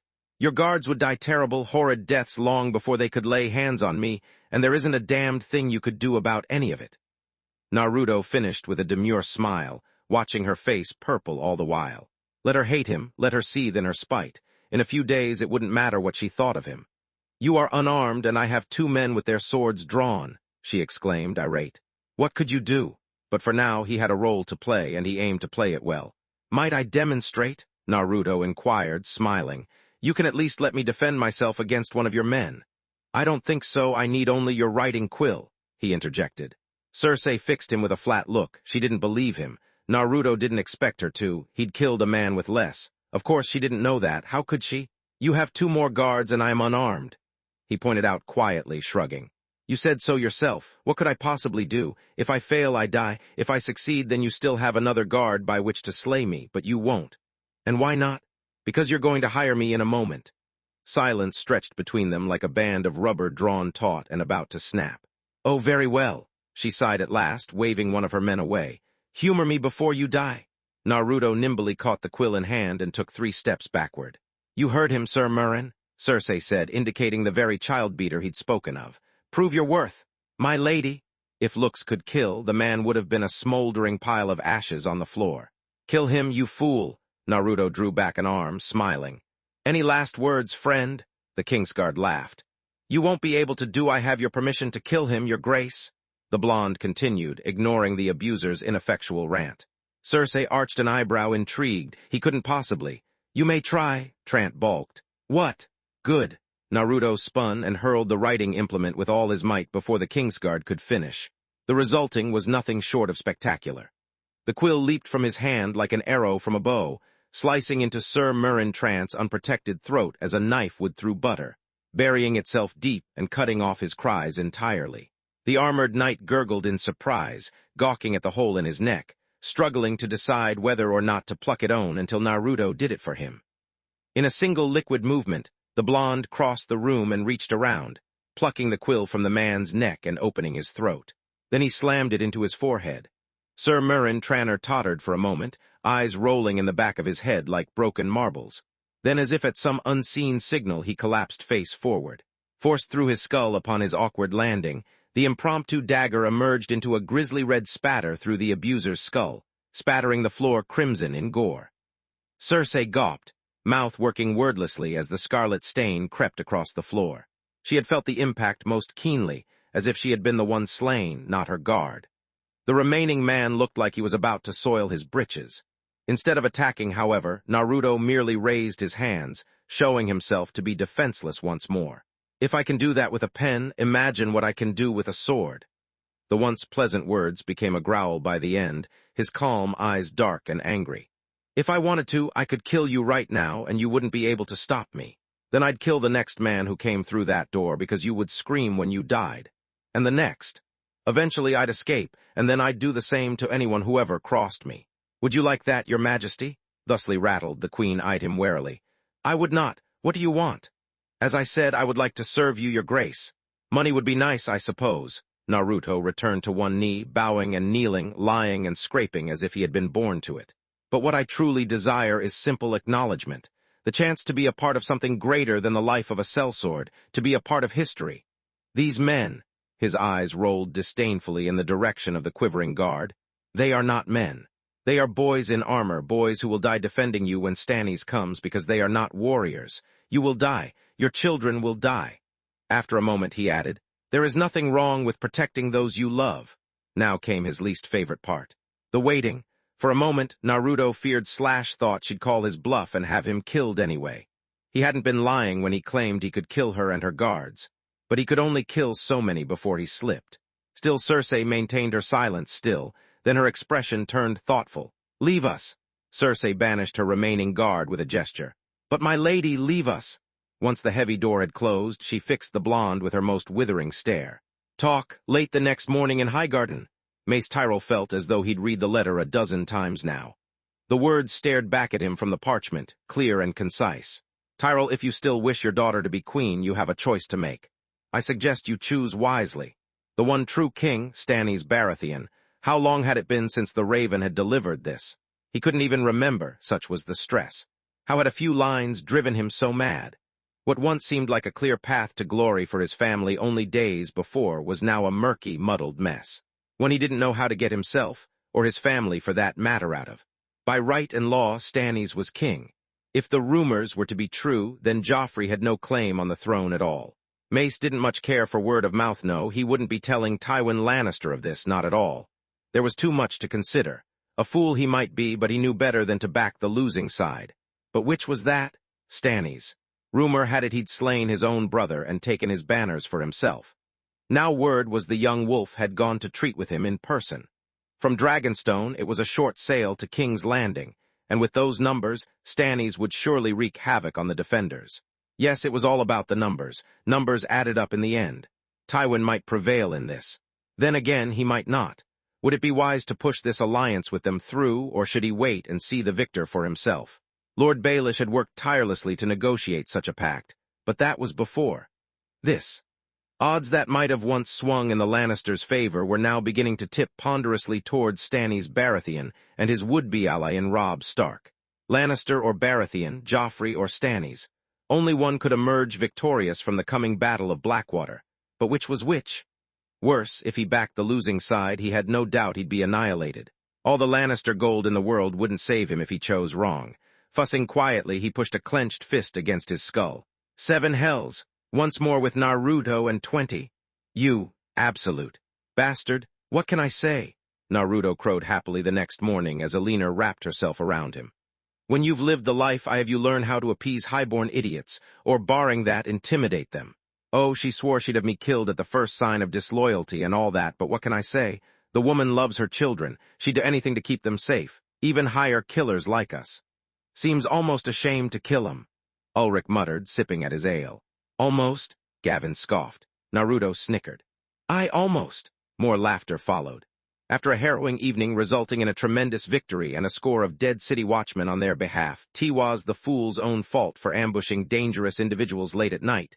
Naruto and company had retired to another, well fortified in and paid the man enough money to ensure possession of it for the foreseeable future. Stannis' gold hadn't got to waste here. Half of their number stood on watch in plain clothes near all the entrances, doors, and windows both, to prevent another such intrusion or, barring that, eavesdropping. If another such forced sortie was attempted by the city watch, or anyone else, the poor sods would find themselves sent right back in a bloody box from whence they came. I can't believe the Queen actually made you her personal.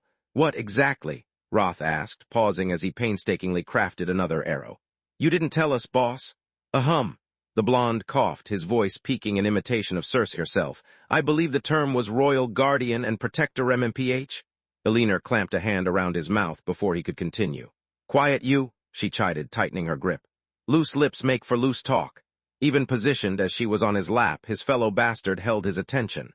We can't keep talking like this. When she finally spoke again, he turned the full weight of his gaze upon her, her green eyes piercing his like jagged emerald daggers. Have you forgotten that the spider dwells within this city with all of his little birds? None of this must leave this room. Those scorching orbs swept across the room, pinning each man in turn. Not a word. Spoil sport, Gavin grumbled, returning the whetstone to his blade. Anyone tries to rat on us, we cut their throat. Dead men tell no tales. And slaughtering innocents doesn't? She challenged coldly. Es worked for me so far, the one-eyed man sneered. Don't see why not.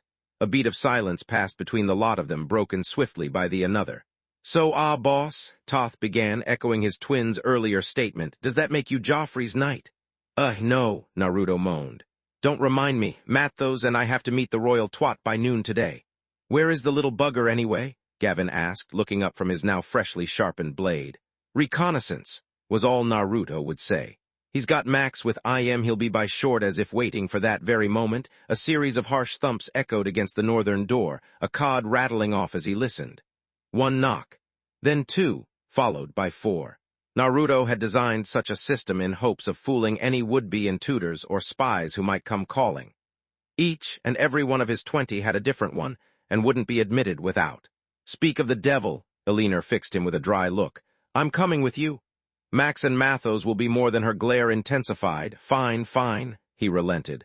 Max will stay and you can take his place. Sound fair, my lady? His shield warrior flashed him a grin. As you say, my lord. I told you not to. The door swung open with a harsh clang, interrupting whatever else he might have said. Mathos shambled in, helping a swearing Max. One look at the stalwart man told all. His left leg was a bloodied mess, wrapped up in what one could only assume had once been cloth of some sort. A beat of awkward silence fell in the inn, until finally, Gavin surged out his chair and barred the door with a resounding clang. A furious oath answered him for his efforts. 7 fucking hells, not so loud. The hell happened to him? Ulrich laughed. Mathos grimaced, helping the swearing soldier to a chair. He threatened a guard and took an arrow to the knee. Oi, seriously? You did kill him, right? Naruto groaned, pinching the brow of his nose. Please tell me the guard is dead. Tossed him over the wall, Max grunted, into the sea. Let's see him swim with that fancy armor. Did anyone see you? I'm Max. And no, the man hastened to add, least I don't think so. Mathos, no one saw us, my lord. The boy responded clearly. Someone may have heard the shout, though. Lovely. Shaggy frowned, grunted a question, and gestured with his odd-fingered hand. Nah, we'll be fine, Naruto hissed, words dripping with sarcasm. What's the worst that could happen? Sighing, he pushed Alina off his lap and sat up. Was the information worth it? Mathos told him in no uncertain terms. Wildfire, eh? Nasty stuff. And so he did, until duty called. The halls of the Red Keep were rather gloomy, all things considered. Under King Joffrey's reign, many of the flowers had been plucked and the prior decor stripped away. Everywhere he went he saw Lannister red. It was there on the walls, and the floors, and the ceiling. Servants scurried about with their heads down, avoiding his gaze. The few lords and ladies of the court who dared to look at him didn't do so for long. The presence of his entourage saw to that. The guards were even less friendly than he remembered. Their faces were openly hostile. Hands remained firmly fixed on their swords whenever they passed. Friendly bunch, Alina muttered crossly. Look at them, Mathos despaired at his left. How can they possibly live in this squalor? Is this what their gods tell them to do? Quiet. Naruto shushed him, but his mind was elsewhere. Fear. It was strong so tangible as to assault his own senses. He could taste it in the air, see it in every averted gaze, hear it in their whispered voices when he stalked by. Many of these people were outright terrified. Not of him, but of what might happen if they lingered. More than once he heard Joffrey's name pass their lips like a prayer, sometimes a curse. His name wasn't mentioned in the least, but their faces were telling enough. I have a bad feeling about this. He suspected his audience with the king was going to be unpleasant. This lot shouldn't be frightened of their own king. A king was someone who served the people, not the other way around. Naruto quietly vowed to change that once the Lannisters were outed. He might enjoy violence more than most, but he didn't relish fear. Well, fear in his victims mayhaps, but not in bystanders unless stop. Narrowly reining himself back in, the blonde ruthlessly redirected his focus to the ceiling in the hopes of distracting himself. He had to maintain the facade, this mask of civility. Wait until he knew for certain that his father was moving. There would be plenty of time for killing then. Later. Be ready for anything, he muttered to Alina. I have the feeling our welcome won't be a pleasant one, his right hand grinned. Always. As if to echo that very thought, a young woman in a torn blue dress hastened past them, momentarily diverting their attention. Red curls lofted past Naruto's vision, briefly framing a heart-shaped face and damp eyes. Something about it seemed familiar enough to jog his memory and slow his pace. Red hair. Red hair. Where had he seen that before? It wasn't altogether an uncommon trait in King's Landing, yet it caught at him all the same. Poor thing, Mathos muttered. Naruto paused. What in the... The memory came back to him in a rush. Sansa Stark had red hair. He wasn't sure what prompted him to call out to her. To speak to this strange woman, he had never seen her before in his life. Yet something gave him pause. She reminded him of a spooked rabbit in a hall full of lions, terrified that something might spring out and devour her at any moment.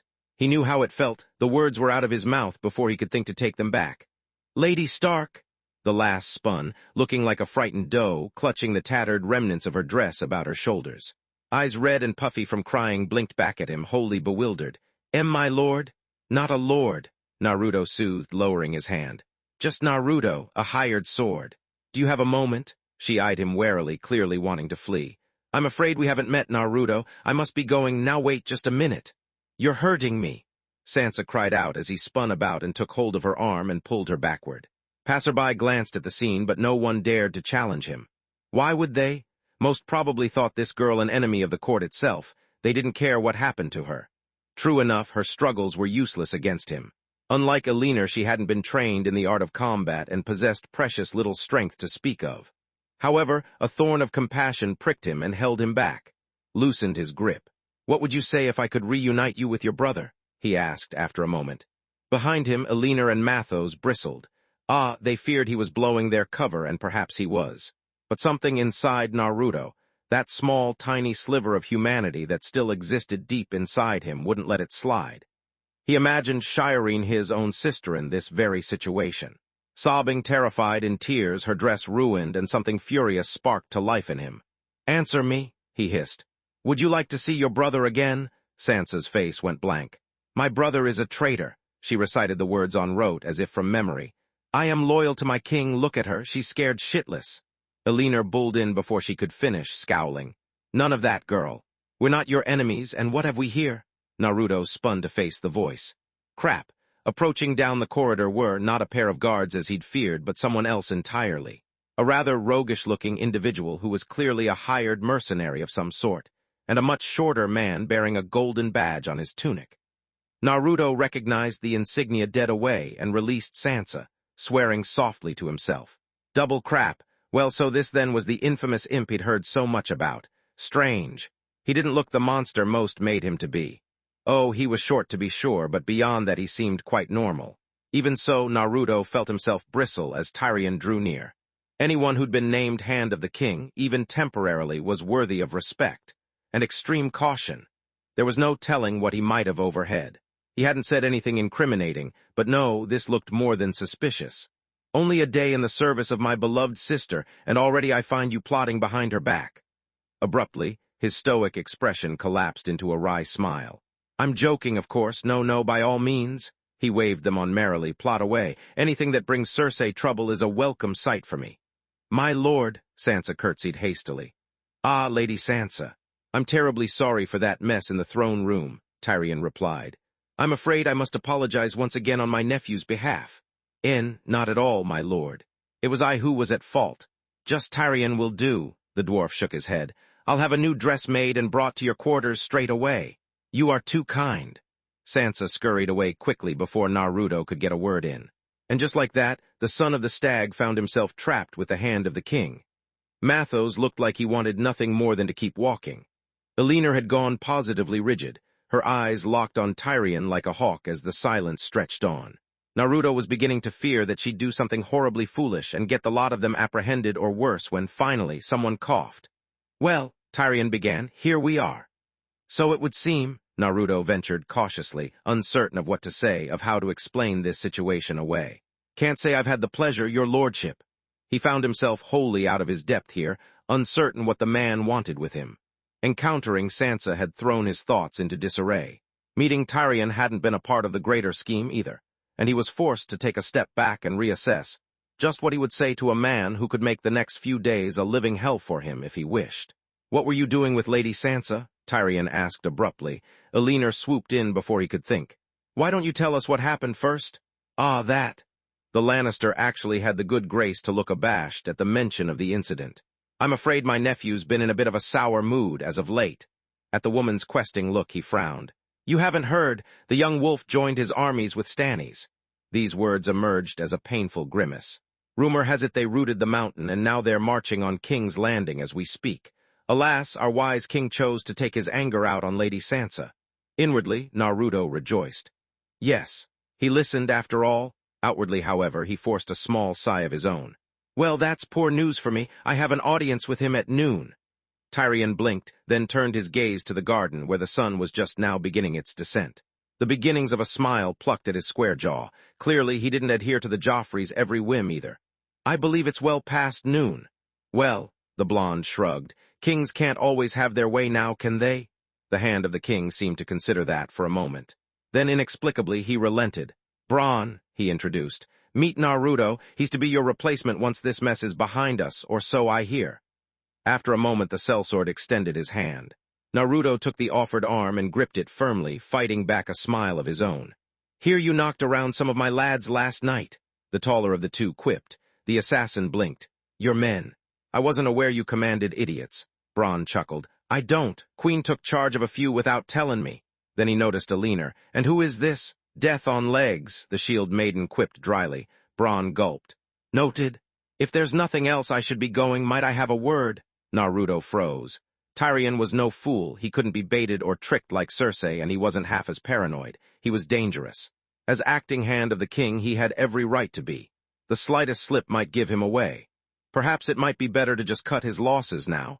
Elinor was spoiling for a fight, one he didn't want to give her, but if it came down to it. His frown deepened, put on edge by the inquiry. Need something else, your lordship? Given the choice, would you choose peace or violence? Naruto smiled thinly. Depends. Oh, yup. The killer found himself nodded slowly in agreement, thumbing his chin. Peace is nice, but violence I can understand. Violence I can predict. Violence I can control. Don't get me wrong, quiet's all well and good when the violence is over. A good fuck, a bit of rest, something to eat, and right back to it. I can usually tell which way a brawl or battle's going to swing. That's the thing about peace, though. You can't control it. There's always someone else who wants to knock you down, and once they do, it starts all over again. I'll leave you to it then. He turned to depart. Oh, and Naruto, was it? The blonde blinked quickly. Good luck, he knows, with the king. Or not. Naruto watched him go, and in that instant wondered what in the seven hells just happened. Had he been found out, Tyrion wasn't your typical Lannister. By his treatment of Sansa just now, he was downright atypical. He genuinely seemed to care for the people of this city. It was almost a pity he had to die, didn't he? On one hand, talking to someone on his own mental level had been downright terrifying. On the other, he found that in hindsight, he'd almost enjoyed their little verbal spar. There were precious few beyond his father who could so easily take his words and turn them on their head.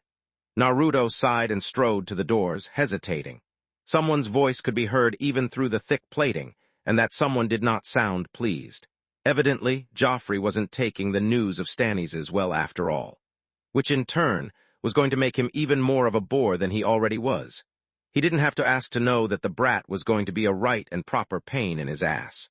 Everything he'd heard about Joffrey thus far hadn't painted a very good picture of him, and they hadn't even met yet. Exhaling softly, he steeled both his body and mind for the ordeal ahead. It was going to take all of his restraint and determination to survive this meeting without killing someone.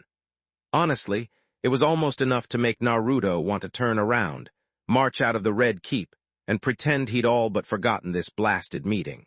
But he couldn't do that without blowing his cover now, could he? Little prick on a throne, Elinor brooded, falling in beside him. This'll be fun, Naruto sighed. Let's get this shit over with. With one swift push, he forced them open. The flicker of killer intent was his only warning. Twang! The doors had scarcely parted for entry when an angry bolt shrieked through them. Elinor's shield thrust itself up mere moments before it would have struck its intended target, the stern metal denting slightly as a crossbow bolt caromed off it. Naruto was not behind that shield. In he time that it had taken his right hand to raise her right arm, he'd already moved to the right, leaving the archer to look quite the fool indeed. Said archer awaited them at the end of the hall. Joffrey awaited him upon the iron throne, crossbow half-cocked. His expression was absolute priceless. Naruto wondered if he could frame it when he inevitably took the boy's head. Ah, what a fine picture it would make. Baffled eyes flicked to Naruto in disbelief, back to Elinor, then to where he'd been standing. The woman shot the king a black look, muscles jumping in her jaw. She looked all of 3 seconds from lunging across the hall and shoving that crossbow somewhere it didn't belong. Naruto was tempted to let her. Joffrey seemed to remember that there were other lords and ladies of the court present then, and hurried to compose himself, to no avail, as the deathly silence would attest. A fine shot, your grace, Naruto began loudly for all to hear. I thank you for testing my reflexes, Joffrey bristled. Yes, well, you're late. He sulked, sinking back into his throne like the petulant child he was. I thought it prudent to see if you were as nimble as my mother claims. Perhaps it's the company you keep? Elinor made a noise of disgust, but Mathos tugged her back before the hot-headed warrior could do something foolish. Naruto merely nodded in false agreement, his attention already elsewhere. It was very impressive, the Iron Throne.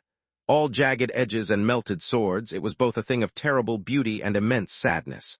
How many lives had been lost fighting over this thing? In a rare moment of profound sorrow, he realized that his actions here today and even in the near future would put nearly this entire city, and many in this very room, to the sword. There would be raiding, raping, pillaging, and plundering alike once Stannis sacked the city.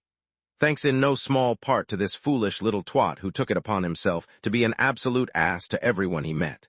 And what happened when his father took hold of it? Doubtless more bloodshed would follow. All this for a Game of Thrones. No, not a throne he'd like to sit any time soon, all things considered. I understand you killed Sir Meryn. The boy was continuing as Naruto came back to himself. With a writing quill. Naruto smiled softly at the memory. I did, your grace. How? Joffrey demanded, sounding far too intrigued for the assassin's liking. I wasn't aware that was possible.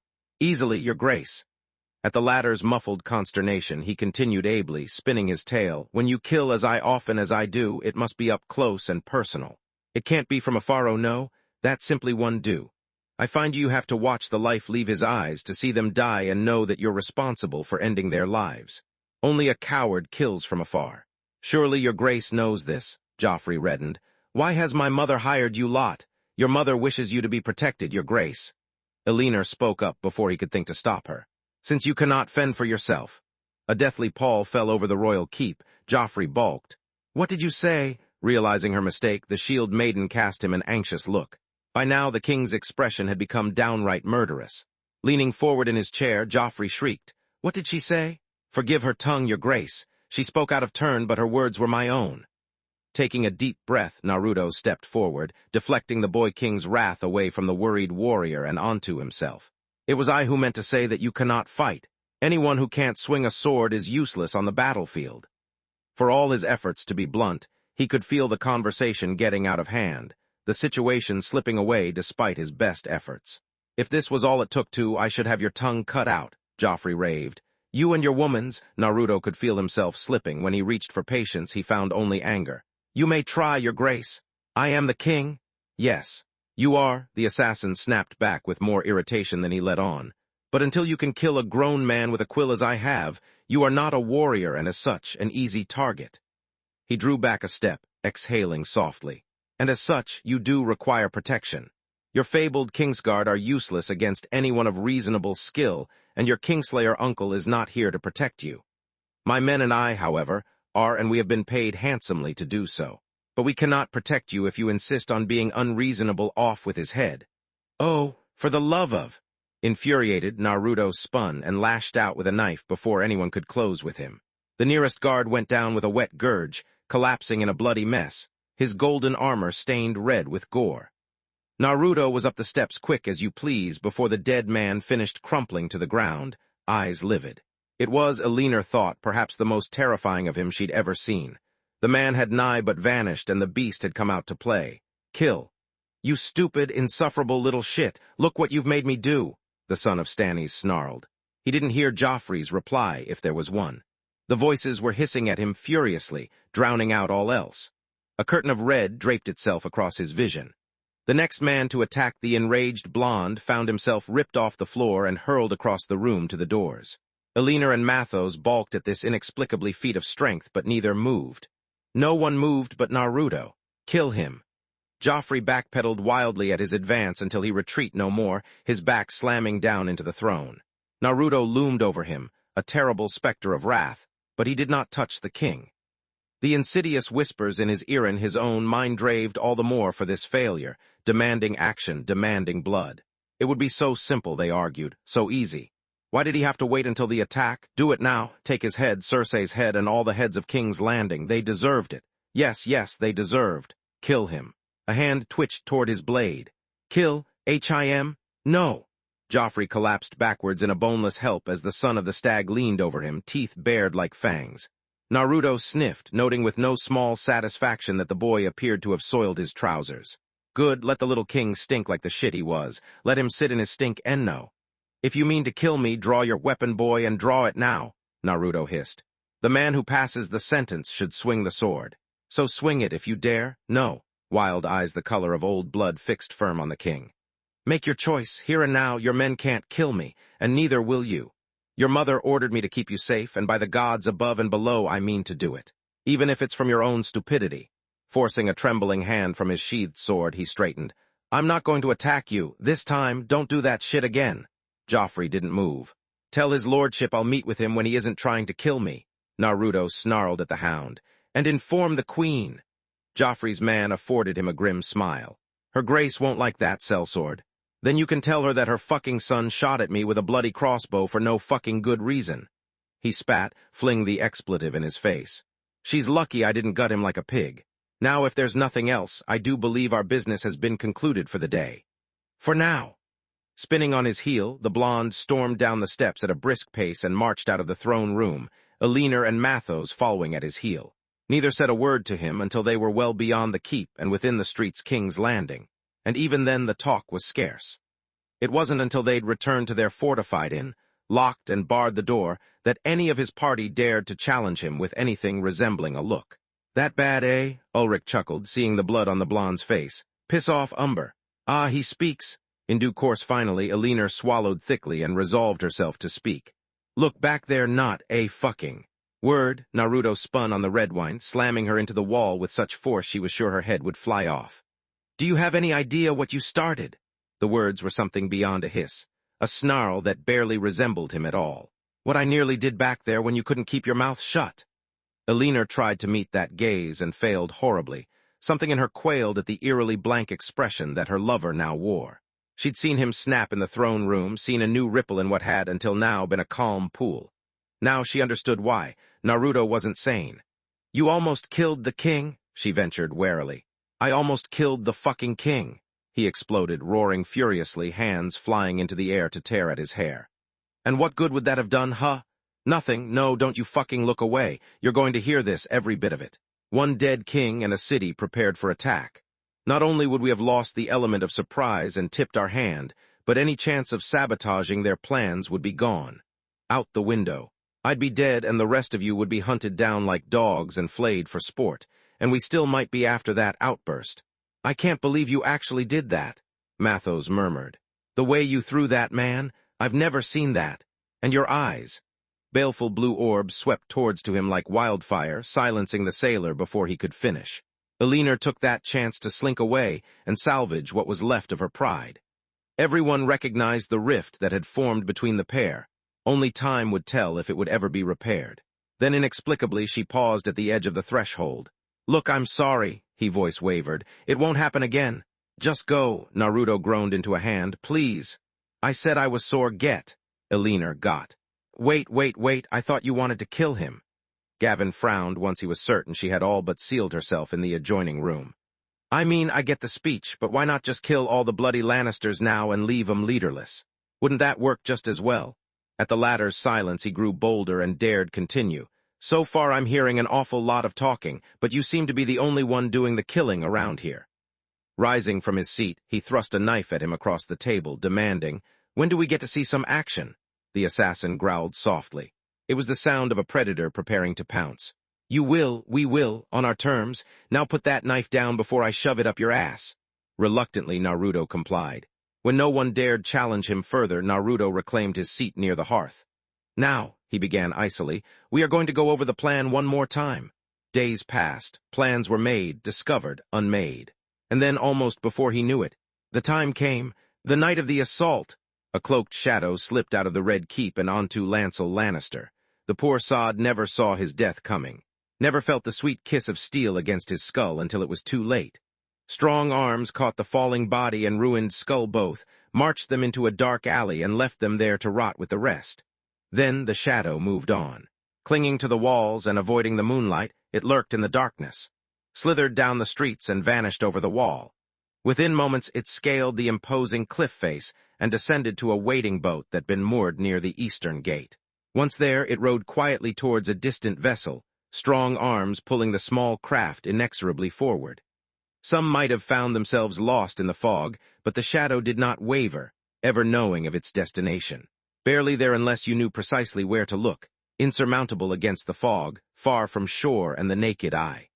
Anyone else would have wound up rowing in circles trying to find something that simply should not be there, but there it was, and the man kept rowing. After what felt like an eternity, the Wraith finally saw it, a shadow against the mist, rising up in the still waters. He saw the emblem painted against its hull, the mark of the burning stag he knew so well, and sighed quietly to himself of the sight. It felt like coming home. A rope ladder awaited him against the hull. Docking against it, the Wraith secured the mooring and scurried up with all swiftness of a skilled climber. Near the top, a pair of firm arms reached down, took a hold of him, and pulled him up. Cold steel touched his neck in an instant, only to be withdrawn just as suddenly. When his vision cleared, he found himself staring back at a bearded face, worried and worn, made haggard by stress, but still one he knew. and pair of strong arms like iron clamps encircled him and drew away, holding him at arm's length. "God's boy, look at you," a hearty, if worried voice greeted him. "You've grown. Davos, I almost didn't recognize you under all the mud." Naruto felt himself flush and from more than a little shame. The man was like an uncle to him. He'd always done right by him all these years. And how had he repaid his kindness? By riding off with Mathos in the middle of the night without telling. He'd expected to be greeted with wrath and anger, not this. He felt he owed it to the seaman to explain. "Look, about Mathos, I'm sorry for just spiriting him away like that." "Mathos?" Davos stiffened. "He's alive and kicking." Naruto found himself beaming at the mention of the man's son and squire. "I wouldn't have pulled this off without him. Your boy knows his way around a ship." His smile darkened. "And how to sabotage one?" Mathos had been impressive in that pursuit, most impressive. Whereas the son of Stannis knew next to nothing of ships and how to sail them, Mathos knew much. That expertise had proved invaluable when the group had learned of the Lannisters' plan to use the wildfire. Davos's frown and words drew him away from the memory too soon. Sabotage. What do yo before he could finish, the sound of determined footfalls on deck demanded their attention. Soldiers formed ranks and drew aside. Naruto turned to face the newcomer, the ghost of a smile plucking at the corner of his mouth. For who should appear but Stannis Baratheon himself, the sea of men parting on the deck to make way for him. Naruto inclined his head curtly, but didn't bow, much to the consternation of Davos. By the time Stannis descended to the deck, the blonde found himself smiling openly. It felt like ages since he'd seen him last, as though years had passed instead of weeks. Father and son locked gazes. "You need a shave," Stannis grunted after a long moment. Naruto laughed. "I suppose I do. What do you have then?" Just like that they were down to business. Naruto told his father in no uncertain terms what he'd been up to, what he'd done, the traps he'd prepared, the confidence and trust he'd secured, and the dark seeds of chaos that had already been sown and were just waiting to take root. All that was needed now were the armies his father was to provide. And at the end he waited for a response, a word, some mention of acknowledgement or the praise he so desired. "You exceeded my expectations." That was as much a thank you as he could ever expect from his father, and it pained him slightly. It would have to do for now. "I don't have much time," he warned. "They'll be missing me, and I'll need to get back before you begin." Stannis smiled then, and it was a grim and dangerous thing that reminded Naruto precisely why he respected this man. "They'll be missing more than that once I'm through with them. Come and see." With one arm he turned and swept a hand towards the upper deck. Cloak swlrling in the mist, Naruto moved to follow him, hastening up the steps after his sire. He peered into the fog and frowned softly as it began to clear. At first, the sight didn't impress him. But then as the mist peeled away, tendrils of steam sweeping forth to reveal more and more sails, he felt his spirits begin to soar. "Where did you get so many?" "You told me I needed allies," Stannis muttered sternly. "I found allies." "Well, you'd do best to keep them back until I'm out of sight," Naruto replied, frowning. "Unless you want them to be cinders." "Why? Wildfire," he warned. "Tyrion's plan to cripple you. Your fleet would have been decimated if you charged in." "Would," Stannis seized on the word. "You have a plan," the boy beamed. "We've already begun." Without another word, he leaped back into his tiny boat and began rowing like mad for the distant shore. "This way." "Yes, lady."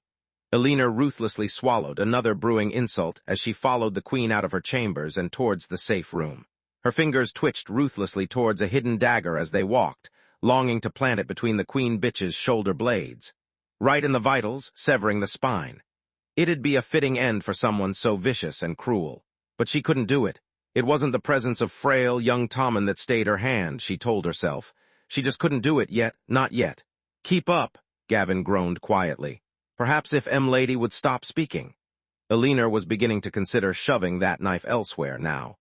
Much to her chagrin, she and Gavin had been charged with the oh-so-important duty of protecting Cersei for the duration of the siege, alongside an assortment of Lannister guards, of course. The real warriors were on the wall with Joffrey and anyone else he could scrounge up. Naruto was nowhere to be seen nor found, though the queen claimed he'd gone to protect Joffrey. Stupid woman, why she would ever trust him to begin with was beyond her, another trait of the Lannisters for her to hate. "As you say, your grace." Cersei opened her mouth to issue another venomous retort. That was when they heard the drums. It started slowly at first, a distant rhythm in the air. Then it grew louder, a furious pounding that drew closer and closer with each passing moment. One drum, then another. and another still. A cacophony of sound to tickle at Alina's ears. This eerie, enchanting pulse that seemed to echo relentlessly over and over, looping endlessly. Bewitching. Dark sails swept into exist in the mist made visible through the thin slit of the window numbering in the dozens, no, hundreds. Cersei balked, frowning. What was that? Alina sighed. I'm sorry. Finally, Gavin's roar of approval was the only warning before all hell broke loose. Alina slashed with the razor edge of her poisoned blade, tearing a vicious rent in the face of her nearest companion. The Lannister sentry, caught completely unawares by the sheer savagery of her assault, crashed against a wall, screaming as he struggled to hold his torn visage together. A quick thrust with her blade put the man out of his misery. Gavin's assault was far more vicious. In a single fluid movement, the cutthroat sprang forward and slit the nearest guard's throat. The blade bit deep and opened a red river there, soon joined by another as he turned upon the remaining guard. Startled as he was, the poor fellow didn't last a moment. Twin daggers buried themselves in the man's eyes and emerged in a grisly red spray. 2 more men fell to their blades, and then it was done, and the dead were left to rot at the feet of those they had sworn to protect. Realizing their treachery at last, Cersei shrieked and made to flee. "Traitors!" she cried. "I'll see you hang for this!" Alina struck her roughly with the back of her shield, sending the Queen Mother sprawling to the floor. "You're not in control anymore, bitch! Seemere, lad!" Moving to block her, Gavin plucked Tommen from the Queen's grasp and flung the witch herself at Alina. "Here, you take the wench. Make her watch." Despite the man's demand, she spun away, averting her eyes as cold steel flashed out. A killer she might be, but something in her keened at the sight. Cersei screamed. "No, SHH," Gavin's voice cooed as a wet gurgle reached their ears. "Quiet, boy, don't fight. Yes, like that, just like that." When Alina finally dared look back again, little Tommen was slumped on the ground, a broken puppet bereft of its strings. Tiny hands clutched a red hole in his stomach, fisting feebly against the stain in his clothes. Cersei all but collapsed in her arms, the fight draining right out of her. Alina let her go, feeling oddly numb. Was this it? Was this what she'd wanted? It felt hollow somehow, empty. Her hands felt numb, cold despite the armor they wore. Cersei barely even noticed her remorse. "No, no, no, no, no. Now, no tears, come here. I've a message for you from my employer." Then, still smiling like the madman he was, Gavin pulled the Queen close, forcing the distraught mother to look at him. Blank, unseeing eyes regarded him as her child continued to cling to life. A dagger flashed out like wildfire, cutting wildly against the woman's face, disfiguring her. It was an ugly cut, dragging over half of her face to tear out part of her ear, a nasty, ugly thing. Cersei cried out and tried to scrambling away, but Gavin merely held her closer still. Smiling, he breathed. "The Baratheons send their regards." If Cersei understood the meaning beyond the words, her wails didn't show it. Then the bastard started cutting at her clothes. "That's enough," Alina warned, growing agitated when the killer didn't listen. "Gavin, enough, stop. Fuck you, I'm getting my money's worth," came the hiss. "What do you think I mean to rape her?" "Ha, that be a mercy. No, I mean to rip this dress off her and parade her before the men. Do you have any idea what this bitch did to my family? Do you? This is justice. If you kill her, Naruto will kill you. The boss wants me to do this." Alina didn't stay long enough to learn if he was lying. "Ship's approaching. And that's my cue to wrap this up." Naruto hummed quietly as he heard the distant cry from his freshly claimed perch on the battlements.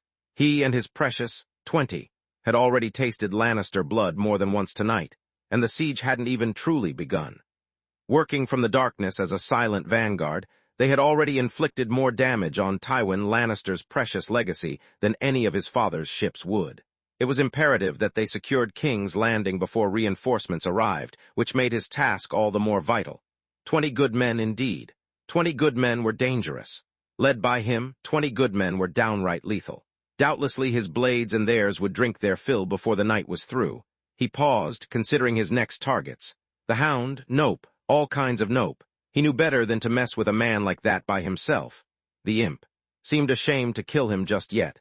He was a competent strategist, but beyond that, a good man. Good men were in short supply these days, even if some of them were Lannisters. Slowly, almost lazily, he turned his gaze to his third and final target. A pompous little fool stamping about the battlements like a petulant child, shouting orders. Joffrey. Well, that decided things. "Banzai," he muttered blackly to himself. Positioning both feet on the ledge, he gathered himself up, took a running start, and leapt. Then he fell upon Joffrey like a shadow. Do you hear that? Tyrion turned slowly, frowning as a distant whistling registered in his ears. Like the sound of a far-off arrow or a distant explosion, perhaps, or something falling very, very fast. That was ridiculous, of course. There was nothing to fall on their heads just yet, for now they were safe. For now. Yet still, that infernal whistling persisted. Where was it coming from? Did it stem from his own paranoia, or was it something far darker?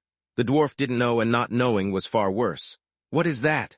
I don't hear shit, dwarf, the hound grunted. Then the shadow fell upon Joffrey. Where are the rest of them? Tyrion dropped the torch, and nothing happened. He waited moments, minutes, what felt like arrows, and nothing happened. Then, as he looked on, the ship began to list. Slightly at first, but more and more noticeably until he realized what was wrong. Sinking. Before his very eyes, the unmanned vessel began to yaw to the right, away from the approaching fleet. Damn it, Bronn. If he was going to fire, now was the time. Now before the ship sank. But no arrow came, and by the time Tyrion thought to order one of the men to knock one, it was already too late. The ship sank to the bottom of Blackwater, and he felt his hopes for victory sink with it. Somehow, someway, someone had sabotaged their only hope for victory. What's going on? Joffrey demanded. Not now, you little fool, the boy purpled. I am your king, and I command incoming. It was a spectacular assassination that the bards would write songs off. Bold, precise, thorough, and absolutely lethal. By the time Joffrey realized what was happening, it was already too late to save him. Even as Tyrion realized something was amiss, the assassin crashed down onto Joff's shoulders like a heavy bag of flour, driving Joffrey to the ground with a dull crunch of bone meeting stone. The savage assault had the added bonus of driving near everyone back, affording the acting hand of the king a prime view of the king's last moment. Ag! At this distance, it was all Tyrion could do not to flinch at the lad's blood-curdling scream. His very blood shivered. He felt the impact most keenly, almost as if it was his own. He heard the boy's back break, and his heart twinged. A cruel little creature though the king might be, no one deserved such a fate. If the killer took any pleasure in this, his masked face reflected none of it. Blazing blue eyes leered out at him from within the slit of the visor, narrowing intently. Then he started stabbing the king. Down came the daggers again and again, descending mercilessly upon the boy's back, puncturing armor and piercing vitals. Cersei's vicious little bastard might have survived such injuries. Men had done so in the past, until his assailant drove one of those Valyrian steel daggers deeper into the boy's body. The blade found his throat, carving him a bloody red smile from ear to ear as it dragged across his jugular. A single twist of the wrist was all it took to cut off his gurgles entirely. Oi, say what you would about Sandor Clegane, he was quick on the draw. A furious storm of sword and fists descended upon the king's killer. Out of the whirlwind, he thought he heard laughter. The killer weaved away from his wild swings, backing away towards the parapet. Hooking a blade against the hound's massive sword, he dragged the larger man away with him, parrying furiously as he went. One of Joffrey's Kingsguard cried out. To the king! Tyrion knew it was already too late to save him. Joffrey was already dead or dying. A grunt told him the hound had fallen, literally. He turned just in time to see the wraith kick the man off the parapet, forcing him the short drop to the ground below. Not enough to kill a man like Sandor Clegane, but enough to stun him. In a blur of black it spun on him, dagger drawn back, ready for the killing blow. Then, incredibly, the wraith paused. Well, fancy meeting you here. The words were a hiss. Tyrion couldn't find his voice. He knew that drawl. You don't move. The assassin grinned and raised his arms high, hands clenched into fists. For a moment, Tyrion thought that he might surrender. Then he cast both hands down and hurled the contents of his palms to the ground. For a fleeting moment, the imp thought he saw a flash of glass in the firelight. They danced in the air for a long moment, spinning wildly end over end as they raced to the ground. Then the flasks exploded. Thick, noxious smoke poured forth from the depth, strangling his sight and taking his senses with it.